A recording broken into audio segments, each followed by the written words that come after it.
The whole planet is in flames. This planet is Yahello, the world, in which there were endless battles, terrible monsters, dragons and orcs, as well as an inconceivable number of victims. All this is a part of hell. People fought with this hell, and the protagonist was called here against his will. His whole sword, and later his hands, were washed with blood.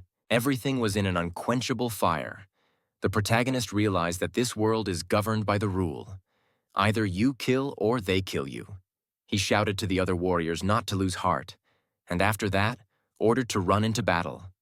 Everyone immediately rushed to the enemies. In the blood were not only hands and sword, but the whole body of the protagonist, just like the others. The protagonist killed another enemy. Then he and the guy next to him stared stunned at something or someone. Cold sweat began to run down them. This horror was a demon. A real demon from hell. It was colossally huge. Its skin was brown and its eyes were glowing with orange light, as if flames were growing from its essence. It had mighty horns on its head. The protagonist stood right in front of it. They looked at each other. The guy put away his fear and gathered all his courage into a fist. Now he prepared his sword and was ready to enter the battle. He decided to go the last way. With all his might, he pushed himself off the ground and flew straight to the demon's face, pointing his bloody cold weapon at him and shouting for the parasite to come here. The already embittered demon became even more furious. It seemed even the mighty flames began to blaze brighter. Some time passed. Sparks flew in the air and the fire burned all the same. Though now there was no longer such a loud fight. All the people were dead and their bodies were burning. The protagonist spent all his strength. He had many wounds and scratches, and from the sword remained only a pathetic part. He was bleeding, but all was not in vain. The demon also no longer showed signs of life. He was lying face down. Judging by the pool of blood under him, you could understand that it was all shattered, like the last time. Although maybe it was the last time, because the protagonist was left without an arm and was now flying to the ground, unable to help himself. He fell down, looked at the defeated enemy. In his eyes read no more strength, no spirit, no emotion, only post-mortem fatigue. The guy closed his eyes. The main character, the one who defeated the main enemy, was called Kang Hyuk. From now on, this paradise of death will be his resting place. Suddenly, he opened his eyes. There was no blood, no abrasions, no wounds. He stood up and examined himself. Kang Hyuk was shocked that he was unharmed, but everything was wrong. There was a dark aura around him. Kang Hyuk didn't know what happened next, but he had a desire to control the creatures he defeated. Behind the guy, he saw many skeletons. They had the same red eyes as Kang Hyuk. He stretched his hand forward and a black aura enveloped it. The more powerful Hyuk's enemies were, the more powerful his army became. Almost all the time, people were opposing hell. Now Hyuk's enemies in Yahello were people who had very different abilities. Some were controlled by magic, some were nimble assassins, some were good with a sword. Finally, after 10 years of fighting strong opponents, he found a gate through which he could go to another dimension. But Kang Hyuk's brother wanted to go back to Earth. His brother was very different from him. He had blonde hair and brown eyes. Then Hyuk's hair was black and his eyes were militantly red. His brother gently suggested Hyuk to go with him. Kang Hyuk was silent. Then he lowered his head and closed his eyes and told his brother that he had done all he could for him, but that he would have to go it alone from now on. His brother looked at him understandingly and smiled. His eyes were kind. Kang Hyuk knew that his brother understood him without words. Yet he had always been like this. He had been like this even after they had been drafted to Yahello and before. During their time on Earth, his brother had always been smiling and friendly. Since Kang Hyuk's brother had returned back to Earth, 6 years had passed and Kang Hyuk had become a supreme necromancer, the victor of death that everyone feared, the leader of the undead who hated all living things. He was the only person feared and respected by the other necromancers. Kang Hyuk continued to live in Yahello and did not want to return to the human world. After all, in this world, he could give free rein to his desire to kill, which he couldn't do on Earth. Hundreds of people had fallen at his hands here. It was the only place for an awakened necromancer like him. Kang Hyuk stood in this mess as a dead man, and he felt like himself there. The demon castle in Yahello was not at all presentable, and chaos was going on all around. Inside, someone sat on a throne. Instead of armor, he had bones, and instead of a mask, a skull. On the stairs to him climbed another. He had a staff in his hands, and on his shoulders and head a lot of chains. This was the very real spirit of death, Desmond Roderick. He bowed before the Lord and said he had an urgent report for him. This lord was Kang Hyuk. He told death to speak. Death knelt down and told him that the Lord's brother who was in the human world had died. At first, the Lord didn't answer or react to anything. But then his armor began to burn with a blue light. Everything around him began to shake, and a black aura flew to his body. Lightning bolts penetrated the guy's bones and armor. Then there was a violent explosion that was accompanied by electrical discharges. The Lord turned to Desmond, who immediately responded. The mask fell off Kang Hyuk's face. He looked down at the death from above and said he wanted details. Kang Hyuk asked Desmond if he was saying his brother died, saying he wanted more details. Desmond Roderick, the spirit of death, is Kang Hyuk's right-hand man. His ability is that he sees every living soul in all dimensions. Desmond replied that by walking under the shadow of death, he is honoring King Hala, the lord of the demon castle. A picture of someone began to appear on the glass behind him. Desmond said that long ago, the Lord Kang Hyuk ordered him to follow his brother's soul in the human world, and he carried out that order, saying that only recently he was convinced that his brother's soul had been torn from his body. Kang Hyuk asked him to prove it. Desmond immediately got down to business. His brother began to emerge from the glass, his hair white. The brothers stood opposite each other. The brother's eyes were empty. The one who looks death in the eyes remembers everything. Kang Hyuk said that the brother looked exactly the same as the last time they met. But it had been 6 whole years since his return to Earth. The protagonist stretched out his hand towards his brother's body and used the dead man's gaze. The gaze was cloudy. Some 2 guys were standing on top. One's hand was covered in blood. He had long nails like claws. He exhaled and said he was glad he was finally dead. He said that even the world's strongest returnee couldn't handle them alone. He said that when you don't calculate your strength, you can get into a situation where you painfully die alone and no one would know about it. They looked at Kang Hyuk's brother's body and said that now that they had killed Kang Min, their era would begin. Desmond told the Lord that after his brother returned, they compared his soul to the souls of other Earthlings, and Kang Hyuk listened intently to the death. He said that they had found out that his brother was the strongest among them, but there were plenty of people who were only slightly inferior to him. Kang Hyuk leaned on his arm, and then he said that they were advancing to Earth. This statement shocked Desmond, and he asked again. The Lord told him to tell the 5 princes that he would summon them soon. This surprised him even more. Kang Hyuk thought about the 5 strongest necromancers that agreed to serve him after he broke the seal on them. Monsters that had existed since the dark ages of Hala and wrote history in blood. Only after defeating them was he able to capture the castle of the demons of Gargoa. All of these 5 necromancers looked completely different. Some were knights, some were mermaids, some were death, some were little schoolgirls. Kang Hyuk started to leave, telling Desmond that he was staying in the castle in charge, saying that he was sure that in his absence there would be plenty who would want to capture him. Desmond tried to stop his lord by saying that it was dangerous to go to Earth alone. Kang Hyuk replied that he would call for help if he needed it, said he couldn't take them all with him, and asked if Desmond knew what he was talking about.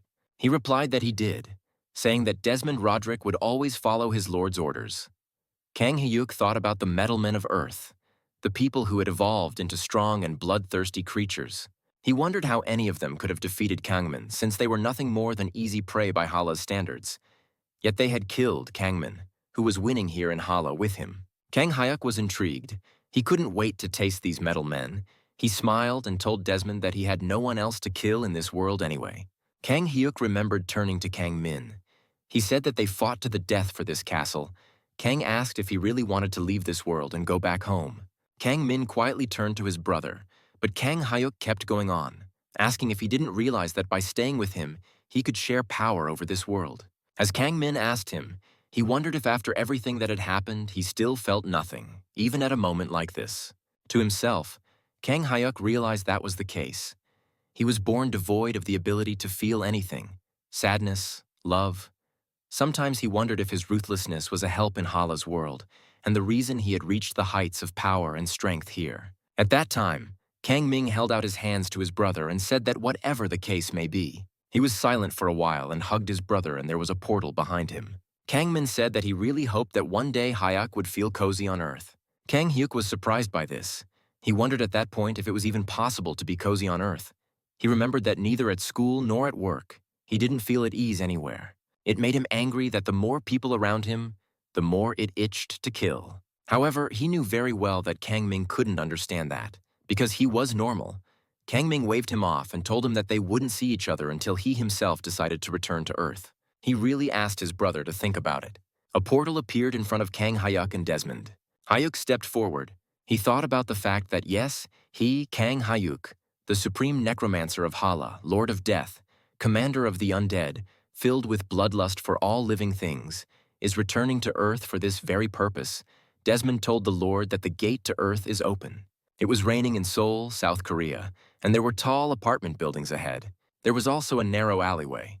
That's where Kang Hyuk found himself. First, his hand appeared out of nowhere, its appearance accompanied by short lightning bolts. Then he finally came out of Hala's world. He looked around and said that there seemed to be no one around. Desmond from that world told the Lord that he was safely back on Earth. Hyuk asked him if he had already notified the 5 princes. He said yes, and they said they would be ready to come at the Lord's call at any time. Kang Hyuk said that was great. Then he asked how much power he could use on the ground.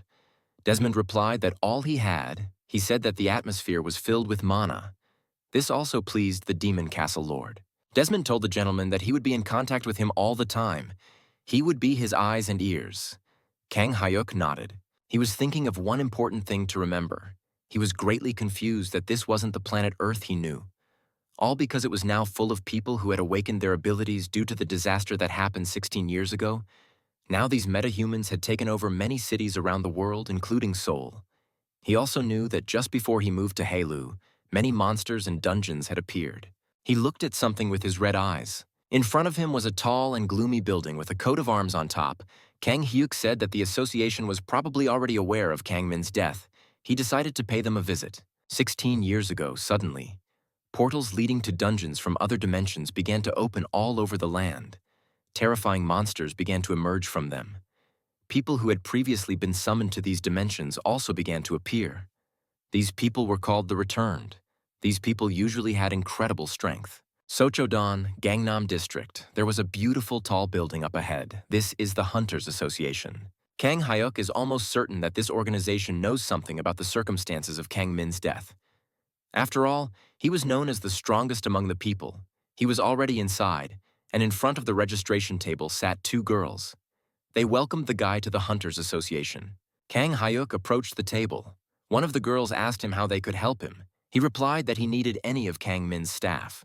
The girl asked if he was referring to the recently deceased S-class hunter Kang Min. She apologized but asked who he was. Kang Hyuk said he was his older brother. This surprised the girl. She asked again and said that Mr. Kang Min had no relatives. The other girl whispered in her ear to wait and asked if the gentleman had said he had an older brother. Then the first girl finally remembered and said that means he is the brother who refused to return to Earth. She asked him to wait for a moment. Kang Hyuk realized that it turns out Kang Min didn't hide that he has relatives, but at least he kept silent about the nature of his power. Some guy in a beige suit came running over to them. He apologized for the misunderstanding. He said he got a call about him. He was running so fast he was out of breath. He said it was a big surprise and the elevator was too crowded, so he had to use the stairs. Finally, the guy introduced himself. He smiled and said his name is Hwang Sang-wook. He's the director of the emergency department of the Korean Hunter Association. Said he meant he was Kang Min's older brother.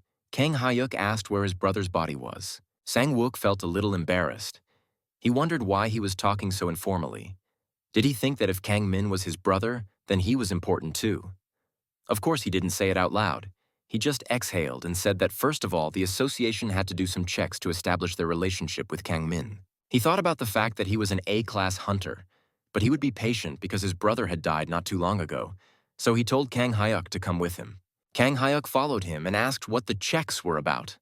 Sang-wook said it was because after Kang Min's death, many imposters tried to pass themselves off as his older brothers, said that he was the strongest hunter in the world and had made quite a fortune during his life, so his sudden death caused a lot of anxiety in the community. He put a card to the counter and was given access. Sang-wook said that Kang Min had no heirs, so many imposters decided that this was their chance to get rich quick. Said that unfortunately for them, the association had some information about Kang Min's older brother, so all their attempts were in vain. Said that they weeded them all out through a simple check. They were now riding in a circular elevator. They got out and Sang-wook kept saying, what if he really was Kang Min's brother? The genetic test would clear everything up. Now they were in a room with a bunch of computers and monitors. A girl with long golden hair greeted them there. Kang Hyuk was already sitting on a medical chair. He was told that they would do a quick blood test for mana and genetic information. Blood was drawn from his arm with a syringe. The girl checked everything on the tablet and cheerfully congratulated Kang Hyuk for being a metahuman and a mana user, as well as a blood relative of Kang Min. The girl said that he had taken a mana test and their genetic information confirmed their relationship to the deceased. Sang-wook was not happy about it, and Kang Hyuk didn't look happy either. Sang-wook said that since they had it all figured out, they should go up to his office, saying that he had something to tell Kang Min's older brother. He led Kang Hyuk and said that he was not just a hunter but the only member of the late Kang Min's family, so he couldn't explain everything to him right here. Sang-wook also noticed that Kang Hyuk's clothes were wet. He turned around and rudely shouted to some employee to call the supply department right away and tell them to bring a change of clothes to the emergency department. Ahead were the doors to the office. Inside, a jacket was hanging on a chair. Kang Hyuk silently buttoned the buttons on the white shirt given to him. The female employees passed by the office. There were tinted glass walls that could hear everything. The blonde girl asked the other if she had heard that Kang Min, the older brother of Hunter Kang Min, had come to the office. The other was surprised that Kang Min had a brother. The blonde was surprised that her friend didn't know. She told the other that he mentioned it more than once during the interview, saying that his brother stayed in another dimension and Kang Min returned to Earth. The other asked how his brother stayed alive in that world. The blonde replied that she had no idea. He also said that Kang Min was a handsome man and his brother was the same. The other one said that she said that was exactly what she said. She just noticed that he was a little pale and asked if her friend thought so. She said that he just had light skin. The blonde girl said that Kang Min was in very good shape, but his brother didn't look strong at all. The other one agreed with her and said that he was more like a fragile and thin flower. Suddenly, Sang-wook ran out into the hallway and asked who was gossiping and shouted for both of them to go home. The girls felt embarrassed and apologized. Sang-wook entered the office and apologized for them. By the way, he and Kang Hyuk were now dressed exactly the same. Sang-wook said he reported to the president of the association and requested permission to disclose all information about Kang Min to him. He said that the personal information about the hunters was classified as secret because it was the equivalent of a country's defense information these days. The assignments his brother had received, his personal information, his abilities were all protected secrets, and only to confirmed members of his family could all information about his contacts, assignments, and the organizations he was a member of be revealed. Sang-wook held out the documents to Kang Hyuk, saying that they had much more information about his late brother, but here were all the answers to the questions he was interested in. Kang Hyuk took the documents. At first he was silent. Then he asked if they were following his brother. Sang-wook said that following is too strong a word. He said they don't follow their hunters' every move. They are the country's security, so they keep the leadership informed. He said they don't pry into the hunters' personal lives. It's a sensitive subject.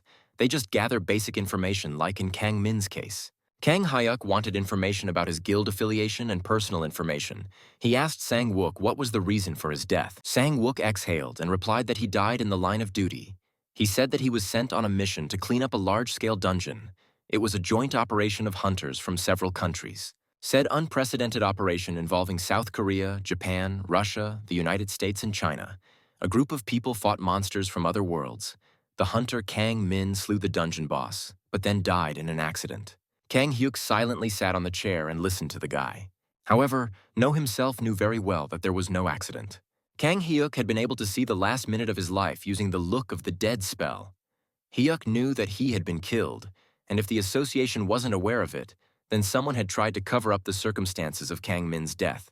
Sang-wook took out a key and said he was handing him the keys to Kang Min's property. He also handed Kang Hyuk a piece of paper with the address and told him to make himself at home and have a good rest. The protagonist looked at the keys and thought about the fact that he had to get to the bottom of it. Kang Hyuk decided to leave this place, and Sang-wook said goodbye to him until the next date. The door slammed shut behind Kang Min's older brother. Sang-wook was terribly annoyed by Kang Hyuk's behavior. He wondered if this guy wasn't even taught to say thank you. He wondered if he was being so arrogant to him just because he was a returnee and he was an A-class hunter. But he decided that he should be careful with Kang Hyuk too. He recalled that when Kang Min returned to Earth, he had incredible strength, and he knows that Kang Hyuk was summoned along with Kang Min, so there can be no doubt Kang Hyuk is also a carrier of immense strength.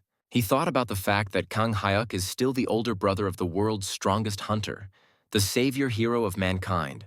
Sang-wook stood on the roof of the association building and watched Kang Hyuk leave. He told himself that soon the news about him would spread not only throughout Korea but also throughout the world. It was already evening. Ahead was the high-rise building where Kang Min's apartment was. It was dark inside. There were various decorations on a white shelf in the living room. Kang Hyuk was sitting on a black sofa and reading some papers. The windows were open, and therefore the wind was shaking the blue curtains heavily. Kang Hyuk was silent. He was looking at the pictures of Kang Min, each one of him smiling and happy.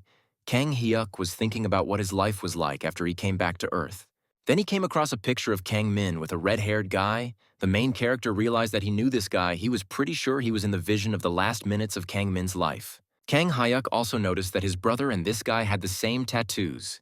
He assumed it was a sign that they were in the same guild. Hyuk thought that he might be able to find something about this guild and this person, so he started looking through the photos further. Just then, he noticed something. He had a stack of documents in his hands, the one Sang-wook had given him. He said this was it. Up ahead was a sign that showed Sochodong on the left and the rest area on the right. A black car was speeding down the road. Kang Hyuk was sitting inside. He was thinking that according to the documents Hwang Sang-wook had given him, the office of the Gargoa Guild that Kang Min headed was in the center of Sochodong.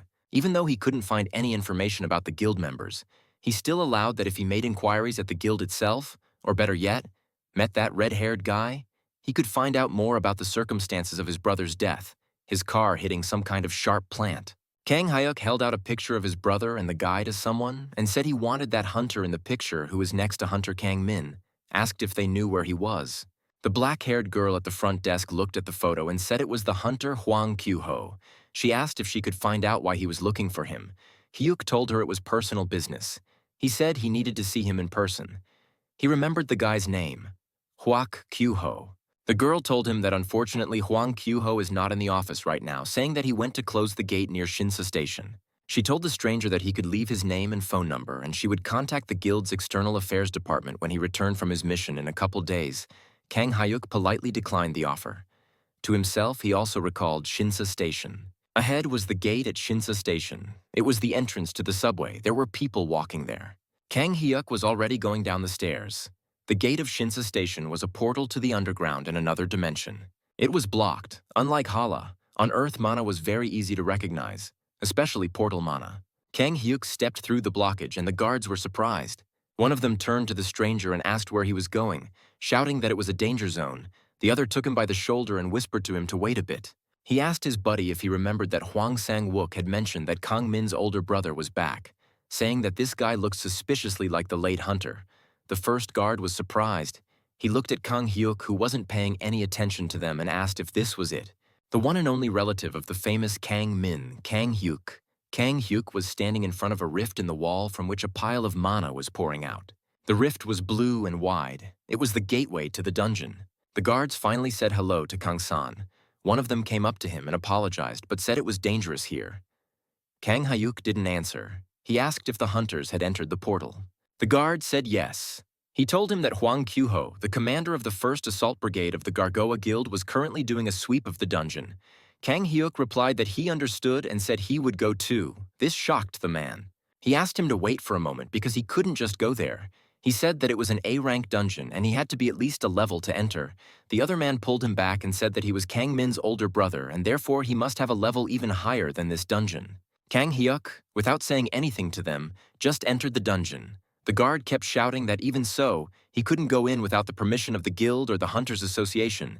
He was turned to face his partner, so he didn't notice that Kang Hyuk had already entered at first, his partner told him, and it shocked him even more. This time, all he could do was swear Kang Hyuk was already in the arms of the gate. The guard said that they should just report it to the top, because if they tried to blame him, they would say he went in. He said the association would handle it. After Kang Hyuk started interacting with the gate, it turned red. The crack closed. Hyuk was already in the dungeon. There were dead bodies and many bones around. Hyuk noticed that the atmosphere here was much softer than in Hal. It was for the best. He looked ahead. There were open doors, and on the way to them were monster bones. From this, Kang Hyuk immediately realized that they had gone there.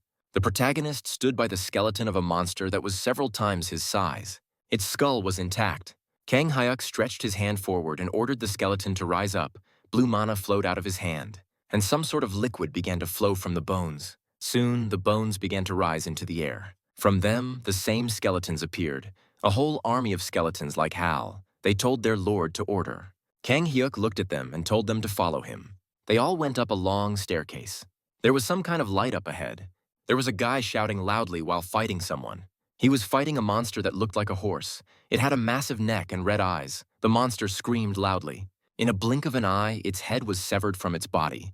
The hunter guy smiled smugly. His eyes looked as if he was the ultimate psycho. He called the monster a damned thing. The blood from the large corpse of the horse was spilling and soaking into the long, luxurious carpet. Behind the hunter who had just defeated the monster, there were 5 other people standing behind him. They were all already exhausted. The hunter was covered in the blood of his opponents. He shouted loudly that the horse was dead. The people behind him were cheering for another victory. One of the guys walked up to Kyuho and told him to rather drink the regeneration potion, saying that they didn't want him to suffer from the poison of that thing. Kyuho thanked him and told him he was a smart guy, saying he liked it. The guy smiled. Kyuho did too. He handed him a plastic bottle. Another asked Kyuho if he had set a record by killing the A-rank boss so quickly. Everyone was pleased. Someone said that it seemed Huang Kyuho had already overtaken Kang Min. The latter replied that he had long ago overtaken him in everything, just letting him appropriate the victory. Everyone was amazed and asked if it was true. Huang Kyuho said that all those words about Kang Min being the strongest of the hunters and asked if they didn't know it was all lies. One of the guys wanted to say something against it, but he embarrassedly said that Kang Min was really very, very strong. This statement did not please Huang Kyuho. His eyes widened wide and his smile fell off his face. The guy behind him was horrified, and he asked if he wasn't. Then Huang Kyuho put a smile on his face and asked the guy if he was a newbie. He told him to come over here. The guy obeyed the commander. When he approached, Huang Kyuho kicked him painfully in the stomach. The guy was shocked. He couldn't expect this from his partner. Huang Kyuho towered over him and glared viciously. The guy fell to the ground. Huang Kyuho brazenly put his foot on his head and asked him who he thought was stronger. Him or Kang Min, ordered the poor rookie to answer. The guy was trembling with fear. He realized that this was a huge mistake. His voice trembling, he replied that he thought Huang Kyuho was many times stronger. Then the 3 smiled contentedly. One of the guys asked Kyuho what they should do with it. Kyuho smiled. He told them to read it and then come out. The 2 guys smiled and said it would be done. The white-haired guy asked Huang Kyuho if they would meet at the same place as last time. Kyuho lit a cigarette and called them ugly and said that of course they would go to that place again. He stuck his hand in his pocket and said that they had done a great job today, so they would party together. The guy pulled a magic stone out of his pocket, saying that he would go first. A purple wall appeared around him, and he smilingly told his partners to teach the newcomer a good lesson. Just don't linger, they replied that there was, and shouted that they would be there soon. When Huang Kyuho left, they turned on the newcomer. They called him a little jerk and asked him what his name was. The guy replied, Daeho. Oh, Daeho, poor Daeho was very scared. One of the guys sat down and asked him how old he was. Daeho quietly said he was 21. Then the same guy who sat down next to him grabbed his cheeks painfully. He moved closer and said he didn't like how insolent he was being, saying that if Kang Min was patronizing him, it didn't mean anything. Daeho replied that it wasn't insolence at all. Then the white-haired man grabbed him by his golden hair and called him a retard, saying that Kang Min was dead and no longer had a roof over his head, asking if he understood that, shouting that he'd better learn his place and as soon as possible.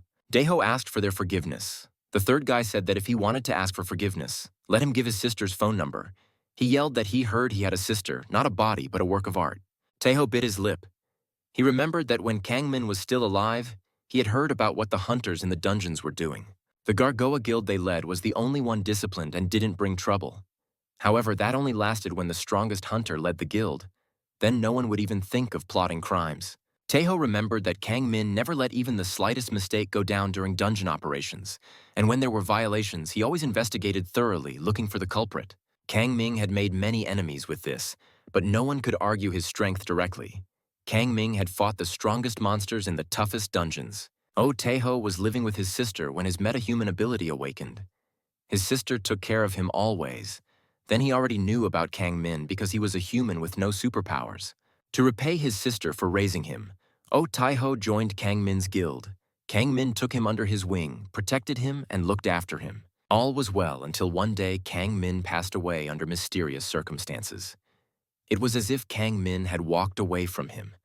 After his death, Oh Daeho felt like prey amongst the other hunters. It seemed to him that they all wanted to finish him off.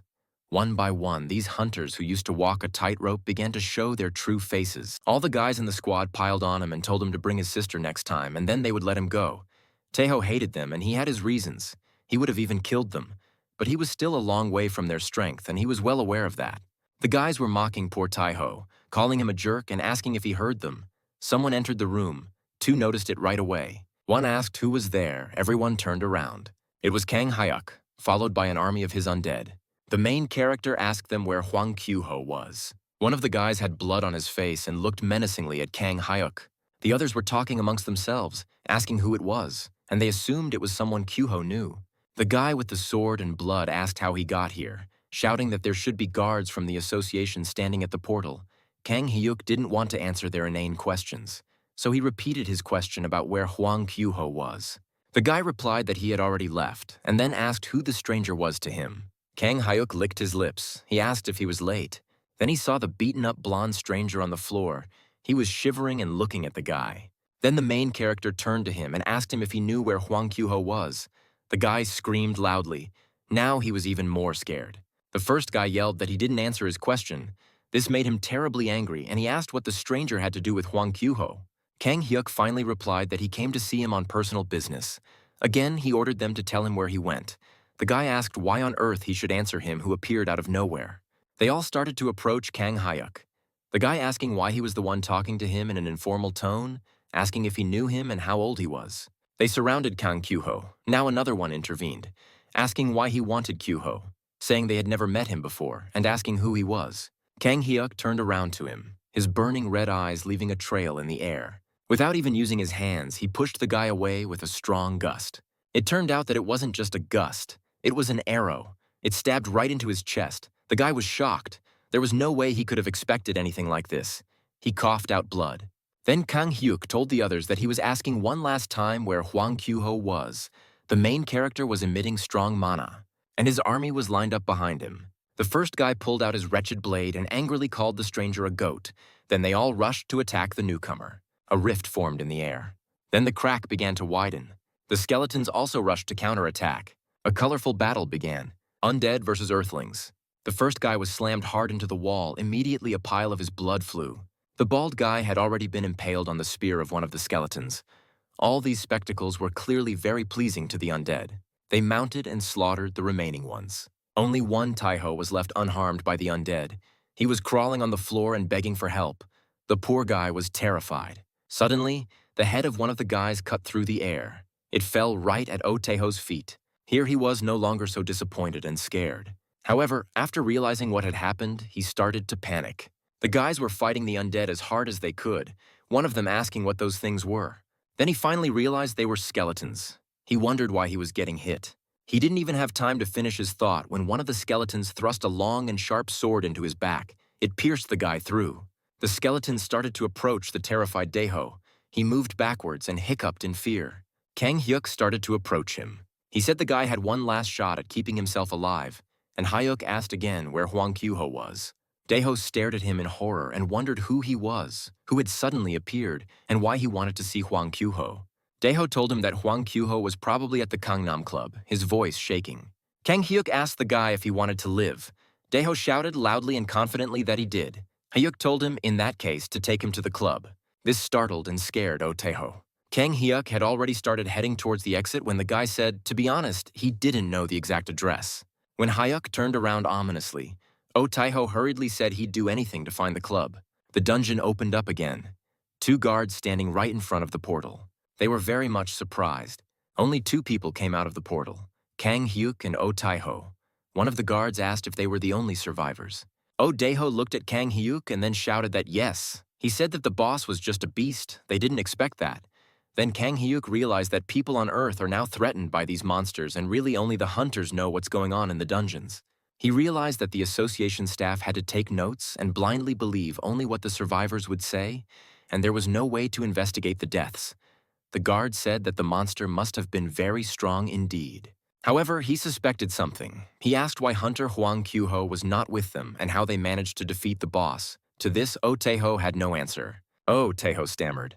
He decided to say that this man, Kang Hyuk, came and killed the boss. Kang looked at him. The guard liked the answer and said that it turns out Mr. Kang Hyuk did it. Kang Hyuk was silent, and Daeho looked at him and asked the employee if he knew him. Daeho replied that Daeho probably didn't know yet, because he'd only recently awakened his metahuman abilities. said that the guy next to him was the older brother of the late Kang Min, and said that there hadn't been any official announcements yet, but that everyone in the association already knew. The news extremely stunned Oh Taeho. He was shocked that it was Kang Min's older brother. Then he stopped being surprised by his strength. He thought that just like his brother Kang Min, he is a returnee.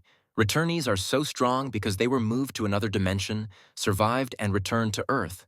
One such was Kang Hyuk. Daeho was biting his fingernails, thinking about the fact that Kang Min was known to be the last returnee. Despite that, in no time at all, he had formed a guild and developed it to the level of the strongest guild in the world. Suddenly, the guard called out to Taeho. The guy even flinched in surprise, then turned around to him. The guard shouted to him that he was calling him, and he didn't answer. He asked why they went out alone. Where was Hwang Kyuho, and how could they defeat the boss if Hwang Kyuho was gone and all the other guild members were dead? Then Taeho said that Kyuho said he had urgent business and left using the teleportation stone. Then Kang Hyuk appeared and killed the boss. This shocked both guards. Hardly any of them expected such a thing from Hwang Kyuho.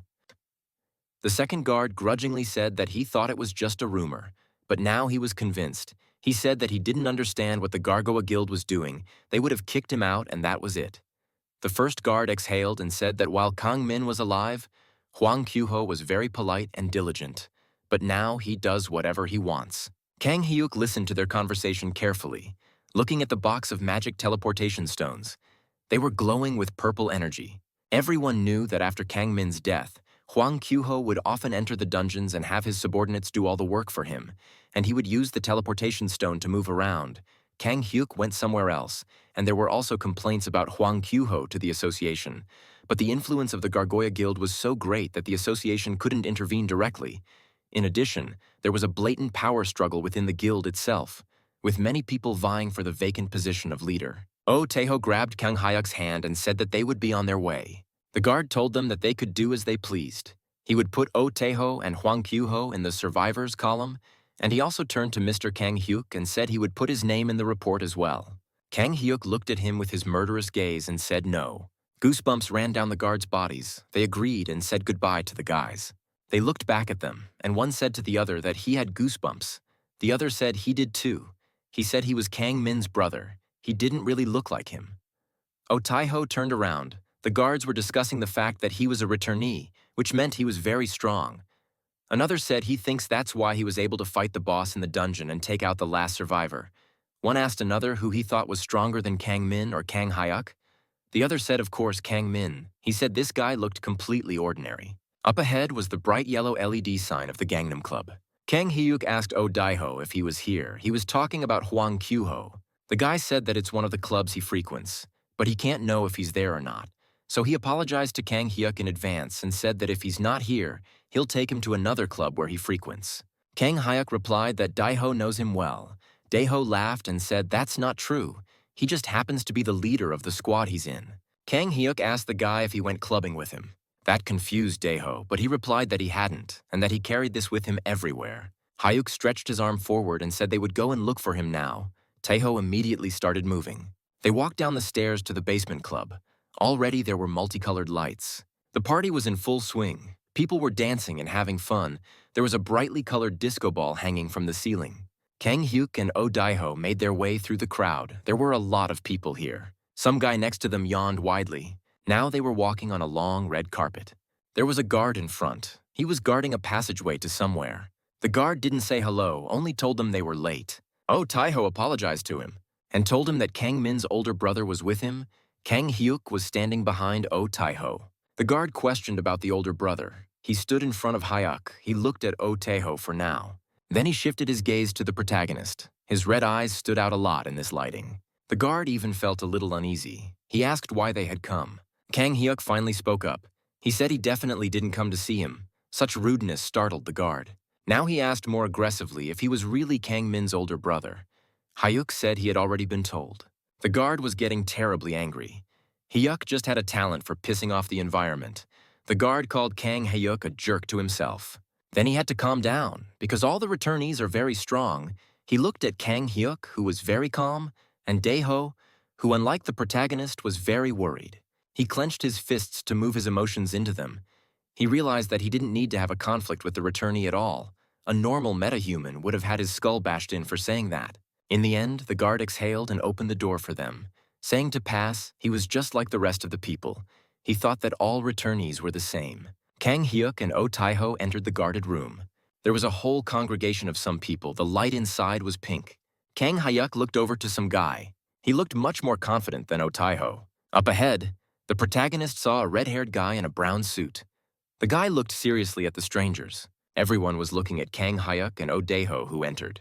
Kang Hyuk started counting the people sitting there. One was smoking a cigarette. Another was reading a book. The third was red-haired and menacing. He was looking directly at Kang Hyuk. There was also a waiter. He counted 3 more people. There were already 6. And also another one, a man in a red vest. He was looking suspiciously at the guys who had arrived. Kang Hyuk counted 7 in total. But to his regret, Hwang Kyuho was not among them. The red-haired boy asked what they wanted and then turned to Daeho, asking if he was one of the boys in Kyuho's squad, asking what he had come with. Daeho told him that yes, he was one of Hwang Kyuho's subordinates, introduced himself to Daeho. Then the man asked who it was. He was talking about Kang Hyuk, who was standing next to Daeho. Then Daeho told him that he was Kang Min's older brother. This shocked everyone. Kang Hyuk turned to one of them and said he was looking for Hwang Kyuho. He asked him where he was. The red-haired guy smiled and said that means he's Kang Min's older brother. He stood up and walked over to Kang Hyuk. Saying that, it turns out that the rumor of the late guild leader's brother returning was true. He extended his hand to Kang Hyuk and introduced himself as Gu Chanam, telling him that he was the commander of the Gargoa Guild Assault Battalion. Hwang Kyuho was his subordinate. Hyuk shook his hand. Gu Chanam smiled and motioned for the guy to sit down. Then he quickly told the other to bring some drinks here, because the elder brother of the late leader had come to visit them, and they are sitting here. One of the guys stood up and said what was about to happen. He said that Kyuho was often here and asked why Kang Hyuk was looking for him. Hyuk replied that it was for a personal matter, asked again where he was. Gu-chan felt a little awkward, so he came even closer and asked why they shouldn't sit down first. Said Kyuho has been getting into a lot of unpleasant stories lately. Said he can't say with certainty where he is at the moment. Said that Kang Hyuk could tell him his personnel file that he was looking for him, and he'd give it to him. This was already starting to make Kang Hyuk angry. He told Gu-chan to contact Hwang Kyuho immediately. Gu-chan was also unhappy. He called him a pig because he persisted in his familiarity with him, thinking that he would have killed him. In fact, he couldn't believe that it was true, that this was Kang Min's older brother. Then he smiled, for he realized that he knew what he had to do. He decided that he would let it go down this time, purely because he was the returned one. Then he laughed a little and said that it was very hard to contact him, but he could send his guys to look for him. He again suggested Hyuk to talk, saying that they can't share personal information about guild members with the first person they meet. They're not a call center after all. In the end, Kang Hyuk had to sit down. The guy in the blue sweatshirt was already carrying a drink. Gu-chan handed it to Kang Hyuk. The protagonist thought that this was just a snake's nest and let them be deceived, because he didn't just come for Hwang Kyuho. He would kill anyone who had anything to do with his brother's murder. He was well aware that the killer could not help but have accomplices among the hunters, but he also realized that he should be patient and gather as much information as possible. Gu-chanu sat down across from him and said in a friendly manner that it was for him to sit down to meet his older brother Kang Ming, whom he respected very much. Kang Hyuk ordered him to tell him everything he knew about Hwang Kyuho. He was annoyed at how clingy this commander was. Gu-chan said that of course he didn't know that much about him, but that they were getting along. The man in the red vest, meanwhile, was asking Oh Taeho where the others were. Taeho asked who he was talking about. He said the squad that went into the dungeon. Oh Taeho felt a little uneasy again, because he remembered the battle with the undead, the bodies pierced with spears and chests pierced. He quietly started to say what was in the dungeon. The guy talked for so long that the man had to ask what happened. Then the guy told him that they all died in the battle with the boss. This shocked the guys even more. One stood up, slapped the table, and asked what monster was there. Taeho was even a little scared at such a sudden move. He told them that he wasn't really good with names, saying that he had never seen one at all. The guy that stood up got angry, started walking up to Oh Taeho and yelling that if he lied he would kill him, ordered him to tell the truth. Taeho roared that it was true. This devilish thing was much stronger than they expected. The guy yelled that Kyuho said he killed the boss and left, leaving the rest of the cleanup to others, asking how Taeho could say all the guys were dead, asking and who was the liar here. Taeho was riddled with fear and surprise that Hwang Kyuho had come here, judging by the words. Their faces were a few centimeters apart. Daeho stammered and said that he really killed the boss and left. He stopped talking and the guy asked why he wasn't telling the truth. His veins were already popping from anger. Daeho said that while they were mopping up, other monsters appeared. Then the guy slapped him hard. This angered Gu-chan and he asked him what he was doing. The guy yelled that he was teaching the rookie a lesson. He said that he was pouring it on, that after killing the boss more monsters appeared and the rest of the squad was killed. He was acting like he was looking for an excuse. The guy said that he couldn't help himself and slapped him on the spot. Gu-chan said that they had an important guest and therefore he should behave himself. The guy replied that he would do so. He put his arm around the frightened and beaten Taiho and asked if he said that they were attacked by other monsters after the boss. Taiho said it was true. Then the guy asked how he survived being the weakest of the group, asking if the devilish things took pity on him. Daeho hesitated again. He was very nervous and looked at Kang Hyuk. Then he said he was the one who saved him, Kang Hyuk. For some reason, this made many people laugh. Guchanu interjected that their late leader's brother had saved him. Daeho confirmed his words again. Then he turned to Kang Hyuk and asked what his abilities were. Daeho hesitated. Once again, he thought about the fact that none of the returnees had shown necromancy abilities before. This was the reason he was hesitant to tell the truth. He bit his lip, thinking that there was a possibility that perhaps Kang Hyuk would kill him if he gave away his ability. Daeho made the decision to reply that he had already told everything he knew. He could tell by how nervous he was. Kang Hyuk stood up and Gu-chan asked if they were already leaving. Kang Hyuk asked him what else they should talk about and Gu-chanu said no, nothing. He felt awkward. It was probably the first time he had been treated like that. Hyuk left and told Daeho to go with him. Daeho wanted to follow the protagonist, but the guy pressed him harder and asked him where he was going, saying that they hadn't talked about it yet, so he was staying. Kang Hyuk gave the guy a murderous look, called him a jerk, and said he was going with him. The guy got angry and asked the honorable man if he was overreacting. Gu-chanu collapsed on the couch and told him to let him go and let him go if he needed him. The guy held Taiho hard and said he hadn't told him yet how the men died. This was starting to piss off Gu-chan and he told him again to let him go. He said he wouldn't repeat it, and also asked since when he was interested in other people's lives. He called his subordinate trash. The guy had to let Taiho go, telling him lastly that he better get back as soon as he can or else he'll find his sister. Taeho rushed to Kang Hyuk and replied, okay. Everyone was enjoying talking about Taiho's sister. They looked cheerfully at the backs of Taiho and Kang Hyuk. The door in front slammed shut behind the guys. It was illuminated by a pink light. Then the guy turned to Gu-chan, called him a piece of feces and asked when he learned to show off in front of the returnees, saying that the returnees aren't that strong by the way. One-on-one, yes, but he's as human as they are. Against all of them, he doesn't stand a chance of winning. The other blonde guy said he was Kang Min's older brother. He said he told them idiots not to confront the returnees until they knew what their abilities were. He told them not to interfere when they first saw a returnee. The guy turned to the boss and asked what he told him. He asked if he told Kang Hyuk where to find Hwang Kyuho. He asked if he was dumb enough to tell the first person he saw. Then the guy asked what note he gave Hyuk. Gu-chanu replied that it was the address of the crematorium. He smoked and smiled.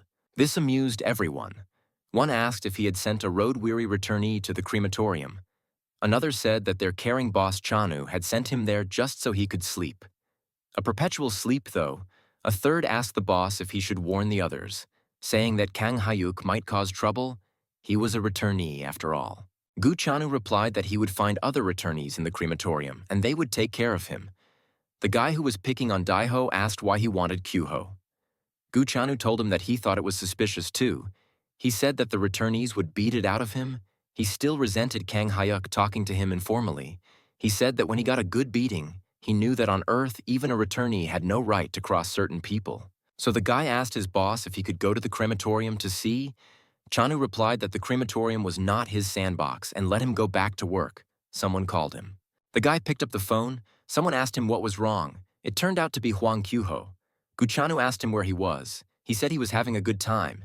He asked if his guys had already come to see him. He told him to send them here and join them. He had a couple of fresh chicks for the boss. Gu-chanu told him to go to his office immediately. This made Kyuho tense and he said he would come as soon as possible. Gu-chanu remembered the murderous, fear-inducing look of Kang Min's older brother. He knew that the guys at the crematorium had to settle the matter with that brother, so he didn't understand why he was so nervous. Daeho and Kang Hyuk's car was parked in front of a gray house that didn't stand out. They looked at it, and Daeho asked if he was here. Hyuk asked him if he knew what kind of place it was. Daeho answered that it was called a crematorium. He told him that the Gargoa Guild members who dealt with the aftermath of the dungeon raids worked here, and he asked if he had told Gu Chan that Huang Qiuho would be here. Daiho wondered what this Gu Chanu was up to, because he realized that Huang Qiuho would never come here. Kang Hyuk asked what they were doing here in this building. Daiho thought Kang Hyuk was a strange man, as he wasn't interested in anything but finding Huang Qiuho. He told him that some squads are hunting for traitors of Gargoa Guild and spies from other guilds. After getting the data from this squad, the crematorium men arrest the spies and traitors and then make them confess under torture. Kang Hyuk understood everything. Daiho also told him to let him know that Kang Min had nothing to do with the establishment of this place, and it was established after his death. Daiho also thought it was a strange person due to the fact that he wasn't at all interested in what was going on in his brother's guild. They were already at the door, and Kang Hyuk asked if Huang Qiuho could really be here. Daiho replied that he wasn't sure and they would have to go in and find out. Kang Hyuk told him to lead the way. Daiho was surprised. Hyuk explained that since he's a guild member, they know him, told him to come over, introduce himself, and tell them to open the door. Daiho quietly said he's never been here before. Then Hyuk turned on his murderous look and tone and told him to do what he says, or else he'll die. This scared the poor guy a lot, but he agreed. He had to. He went forward. The people inside the building called Crematorium were looking at the cameras. One guy told the other guys that they had guests today. Another asked who was there. The first guy said the deceased leader's older brother. The second guy asked if he really came. The other guy asked if he really came. The other guy was surprised that Hyuk was dumber than he thought. He asked if he even knew what this place was. The other guy said he was overconfident because he was a returnee, just like Kang Min. The other guy said that was one of the reasons why he had ordered a long life. This guy yelled to the crowd of people that they were stupid and to go over there, saying that he got a call from Chanu ordering him to escort the guests into their building and tell them that Qiuho was here, and the people understood. They left the room with the security cameras. The building looked like an ordinary, unattractive office building. People were in a conference room. One of the young men asked what his abilities were. The man said he didn't know yet. Another asked where he was staying now. The man replied that he had sent him to Kang Min's apartment. At that place, they would be able to keep a full surveillance on him. The man was Sang-wook. Someone asked if he suspected anything about his brother's death. Sang-wook said that it was impossible, saying that him appearing on Earth so soon was just a coincidence, asking how he knew about his brother's death if he was in another dimension, saying that he explained to him that it was an accident and he seemed to understand. The young hunters listened to him intently. Sang-wook suggested that they shouldn't make a big deal out of the usual returned. One guy got really angry. He yelled that they had forgotten how many people they had to sacrifice to get rid of Kang Min. Sang-wook replied that he recognized Kang Min was strong. However, it was very unlikely that his brother was superior to him. The guy asked why he thought so. He in turn suggested not to jump to conclusions until they knew more about him. Another guy told the gentleman not to be nervous and not to forget that there are many metalmen in the world and they are still improving their skills. Said that they were able to defeat Kang Min with the help of other returnees. Asked if they remembered that. Said that even if his brother is strong, alone against all of them, he won't be able to resist. All over the world, the hunters have taken over, and the earlier returnees have created a system in the world that was only strengthened by the later returnees. Said that Kang Min tried to go against the system and what they ended up doing. The guy said that Kang Min was an unreasonable rebel, suggested that we should see how his brother turned out. Said that if he was the same, we'd have to deal with him too. Someone called it a good idea to get rid of him if he was a troublemaker. Sang-wook told them that in a meeting with the president, it was decided that they should look at his behavior for now and not do anything about it. Since they are the leaders of the Hunters Guild of South Korea, he felt it necessary to bring this to their attention. The guy in the red sweatshirt turned to Mr. Hwang Sang-wook. He said that he was obligated to find out the nature of Kang Hyuk's abilities. For other matters, he may not even call him. He asked if he even realized how many projects he had burning right now. Sang-wook apologized to the leader for taking up his time. One behind the guys leaned thoughtfully on the microphone. A group of people in the front row were holding teleportation stones in their hands. One guy told him to tell the president to destroy Kang Min's personal file. Sang-wook kindly replied that they already took care of that. What he gave Kang Hyuk was just a personal file for internal paperwork. Someone told him to keep an eye on him and keep the others informed. The guy squeezed the teleportation stone. Most did as well and teleported out of the conference room. Sang-wook didn't have time to reply to the speaker that he understood. When they left, he snorted unhappily and said that there hadn't been a meeting yet that they sent him to. That wasn't without rudeness. He was very stuffy and straightened his tie. Kang Hyuk, along with Oh Tai-ho, entered the crematorium. It was quite spacious inside. Someone came out and told them about the interesting people who had come to see them, and Odeho was frightened. He was a scruffy, unkempt guy with a cigarette in his mouth. He said he was Commander Kim, said he'd been working at the Gargoa Guild crematorium since he'd been back on Earth. The guy had a gun and was holding it in his hand. He said that Chanu had warned him. He said he was Kang Min's brother, that is, their leader. Hyuk and Taiho listened to him in silence. Kim asked if it was okay to ask why they wanted their Kyuho.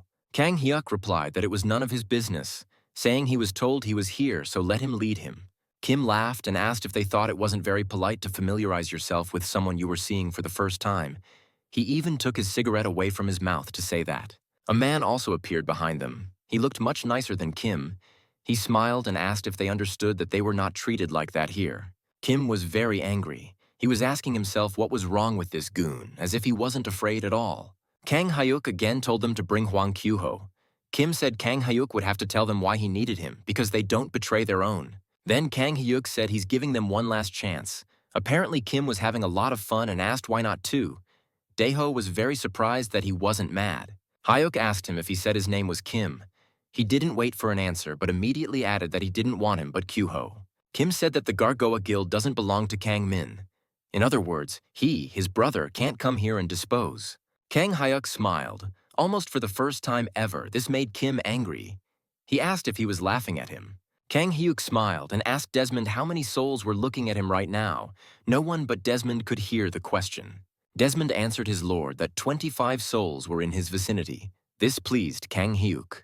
He told him to keep track of their movements, and it was true that a good number of hunters had already gathered in the room. Kang Hyuk ordered them to wake up. All the hunters were laughing. Kim asked who was still asleep and then said that Kang Min's brother was ordering them to wake up. Some of them laughed out loud. Another one jokingly shouted to Commander Kim. Kang Hyuk was smiling, and then there was the dark azure mana and the undead army behind him. When the hunters saw this, they shouted again, but this time not with laughter and amusement, but with fear. One guy was immediately torn apart. The other watched in stunned amazement as he quietly called out to the commander. Kim was not amused at all now. The skeleton was already flying at him. He fired his firearm, his pistol. The bullet landed in the undead's skull and cracked it slightly. However, the skeleton still managed to attack Kim, but it also managed to recoil. Kang Hyuk watched the battle. He asked himself if he was giving his bullets magic power. As Kim fired, an orange light streamed through him. The bullet struck another skeleton. It was like a flame, only it burned demons and all sorts of other evil things. Commander Kim fell to his knee. He was furious, calling Kang Hyuk a freak and asking how dare he attack them. The other guy rushed out. He asked what? From behind. Something was preparing to attack him. The guy deftly bent over, somersaulted, and fired his weapon.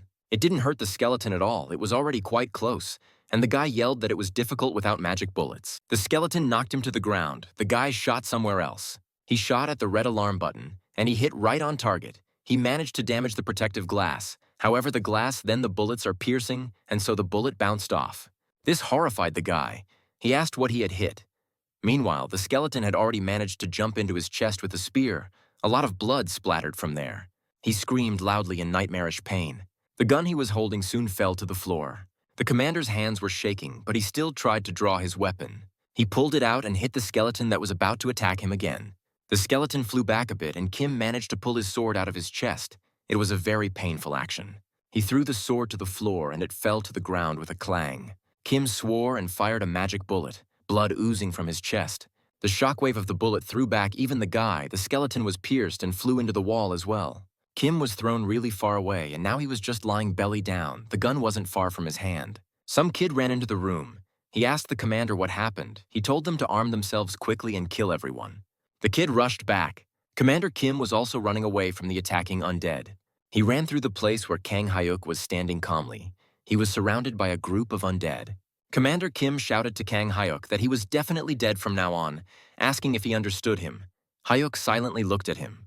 The blue-haired guy was cornered, with Commander Kim standing over him and pointing his gun at him. Two other guys watching him on the sides. Kim wondered how things had gotten to this point. Kim waved his hands like a psycho, a bloody knife glistening in his hands, towering over the pile of bodies dumped on top of each other, and Kim himself was covered in someone else's blood. The commander realized that he had lived so freely on Earth that he hadn't noticed how he'd lost his knack. He remembered holding the gun over the guy with his hands tied. He wondered why he had to fight a necromancer now. The undead army was closing in on him. and Kim wondered why it was Kang Min's brother who was the necromancer. Another skeleton swung at him from the back. Suddenly, one of Kim's subordinates called out to the commander, and the skeletons flew down one by one, their skulls crushed. The guys ran forward to the aid of their commander. They approached him. One handed him a potion. Kim didn't really react to the guy, he just ordered the arrivals to kill them. Then he drank the potion he had brought. Green healing mana swirled around his body. When he was done drinking, Kim finally told them that he was Kang Min's older brother and he was dangerous. He told them not to play around but to go all out and kill him. The guy who brought the potion asked the commander if one of Kyuho's guys was around. What to do with him? Kim shouted that he should kill him too. Kang Hyuk told his new friend that he had nothing to fear. Daeho told Hyuk to be careful because they had special ammunition. He said that magic bullets could kill even undead with a few shots, and if they were sacred, even one bullet would be enough. Kang Hyuk took a closer look.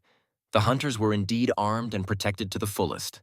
They took up battle positions and formation and started firing shotguns. The undead rushed to the attack as well. They dodged bullets. Commander Kim was terrified. He was asking himself, what else was it? How could an ordinary dumb undead calculate the trajectory of a bullet and dodge? Kang Hyuk used his magic again. This time he summoned not skeletons, but zombies. The hunters were terrified that this dick was a necromancer. Kim yelled that he already knew about it and ordered the guy to quickly carry his automatic rifle from the armory and give the others weapons too. The guy who was sent immediately rushed there. Kang Hyuk ordered his undead zombies to move forward and engage in battle. The guild hunters were shooting at the monsters, but they had already killed quite a few people. Unlike the undead, the guys were very scared to fight. They were gathering all their courage into a fist. One guy aimed straight at the skeleton's chest and fired. The skeleton was thrown back hard. But the problem was that the bullet flew through the holes between the bones. Now it flew straight at one of the hunters, who was just being humiliated by the zombie. There was a tremendous explosion. Kim was climbing up the stairs. The men were calling for their commander, and Kang Hyuk ordered his undead to engage them. The undead threw themselves right into the fire. Kim shouted to his men to kill them quickly, telling them that the longer they stalled, the worse it would be later. There was a green-haired guy behind him. He told him that these were no ordinary monsters. The guy said Ki was right. They were intelligent skeleton warriors with combat experience. Kim said that no one had ever met such agile and strong undead in the dungeons. He asked where they came from. Commander Kim burst through the closed door. Suddenly, one of the skeletons climbed up the side of the stairs. And then the others. It turned out to be an easy task for them. Each of them had a satisfied face. They were heading towards their enemies. Kim and the green-haired guy got a big scare when the wall was breached. Skeletons broke into them. They were ready to tear the men apart. The green-haired guy stood up for his commander and pointed his gun at the undead. He didn't have time to do anything before one of the bony ones cut off his head. She flew off, the same screaming grimace still on her face. The skeleton pushed her straight towards Commander Kim. Kim decided that the best solution was to run away. He looked at the army and Kang Hyuk in the center and realized that it would be over. Worth it to kill him. He knew that necromancers were weak against physical attacks. Kang Hyuk was looking at him too, only as indifferent as possible. Kim jumped down and one of the guys immediately threw him a rifle. Kim reloaded it. He had to block the skeleton's attack in a flash with the same rifle. He deftly pushed himself off the corner. Now he was flying at the skeleton from above. Kim looked terribly pleased with himself like a psychopath. Kang Hyuk smiled as well. The red-haired guy shot one of the skeletons with his bow. It hit even the undead. Once again, there was an explosion. It was terribly strong. Luckily, Kang Hyuk and his zombies were far enough away. It seemed like the skeletons became even angrier after that. Kang Hyuk ordered his undead to start. They immediately obeyed the order and rushed at the enemies. It seemed that even the undead were blazing with red fire. The red-haired guy was in a terrible tension just like everyone else. However, the guy didn't expect to be stabbed through with a sword right now. The skeletons were smiling and he was greatly frightened. Kang Hyuk used magic again and said to rise up. He raised his hand, and more undead started to come out of the portal on the floor. Now the protagonist was surrounded by another portion of dead people, zombies and skeletons. Oh, Taiho was frightened. He asked himself if it was a skeleton archer. The guy thought about the fact that Hyuk can summon even the undead with long-range weapons. He is not a simple necromancer at all. The skeleton archer was standing right beside Kang Hyuk. The skeleton fired for the first time. Its arrows were magic arrows. One of them rushed towards the target with lightning speed. It hit Commander Kim's chest. Green mana began to flow from the wound. Kim was furious and terrified. Then another skeleton got very close to him. He knocked Kim to the floor and pushed his head through the floor. The impact was so strong that it not only made a dent in the floor, it literally crumbled it.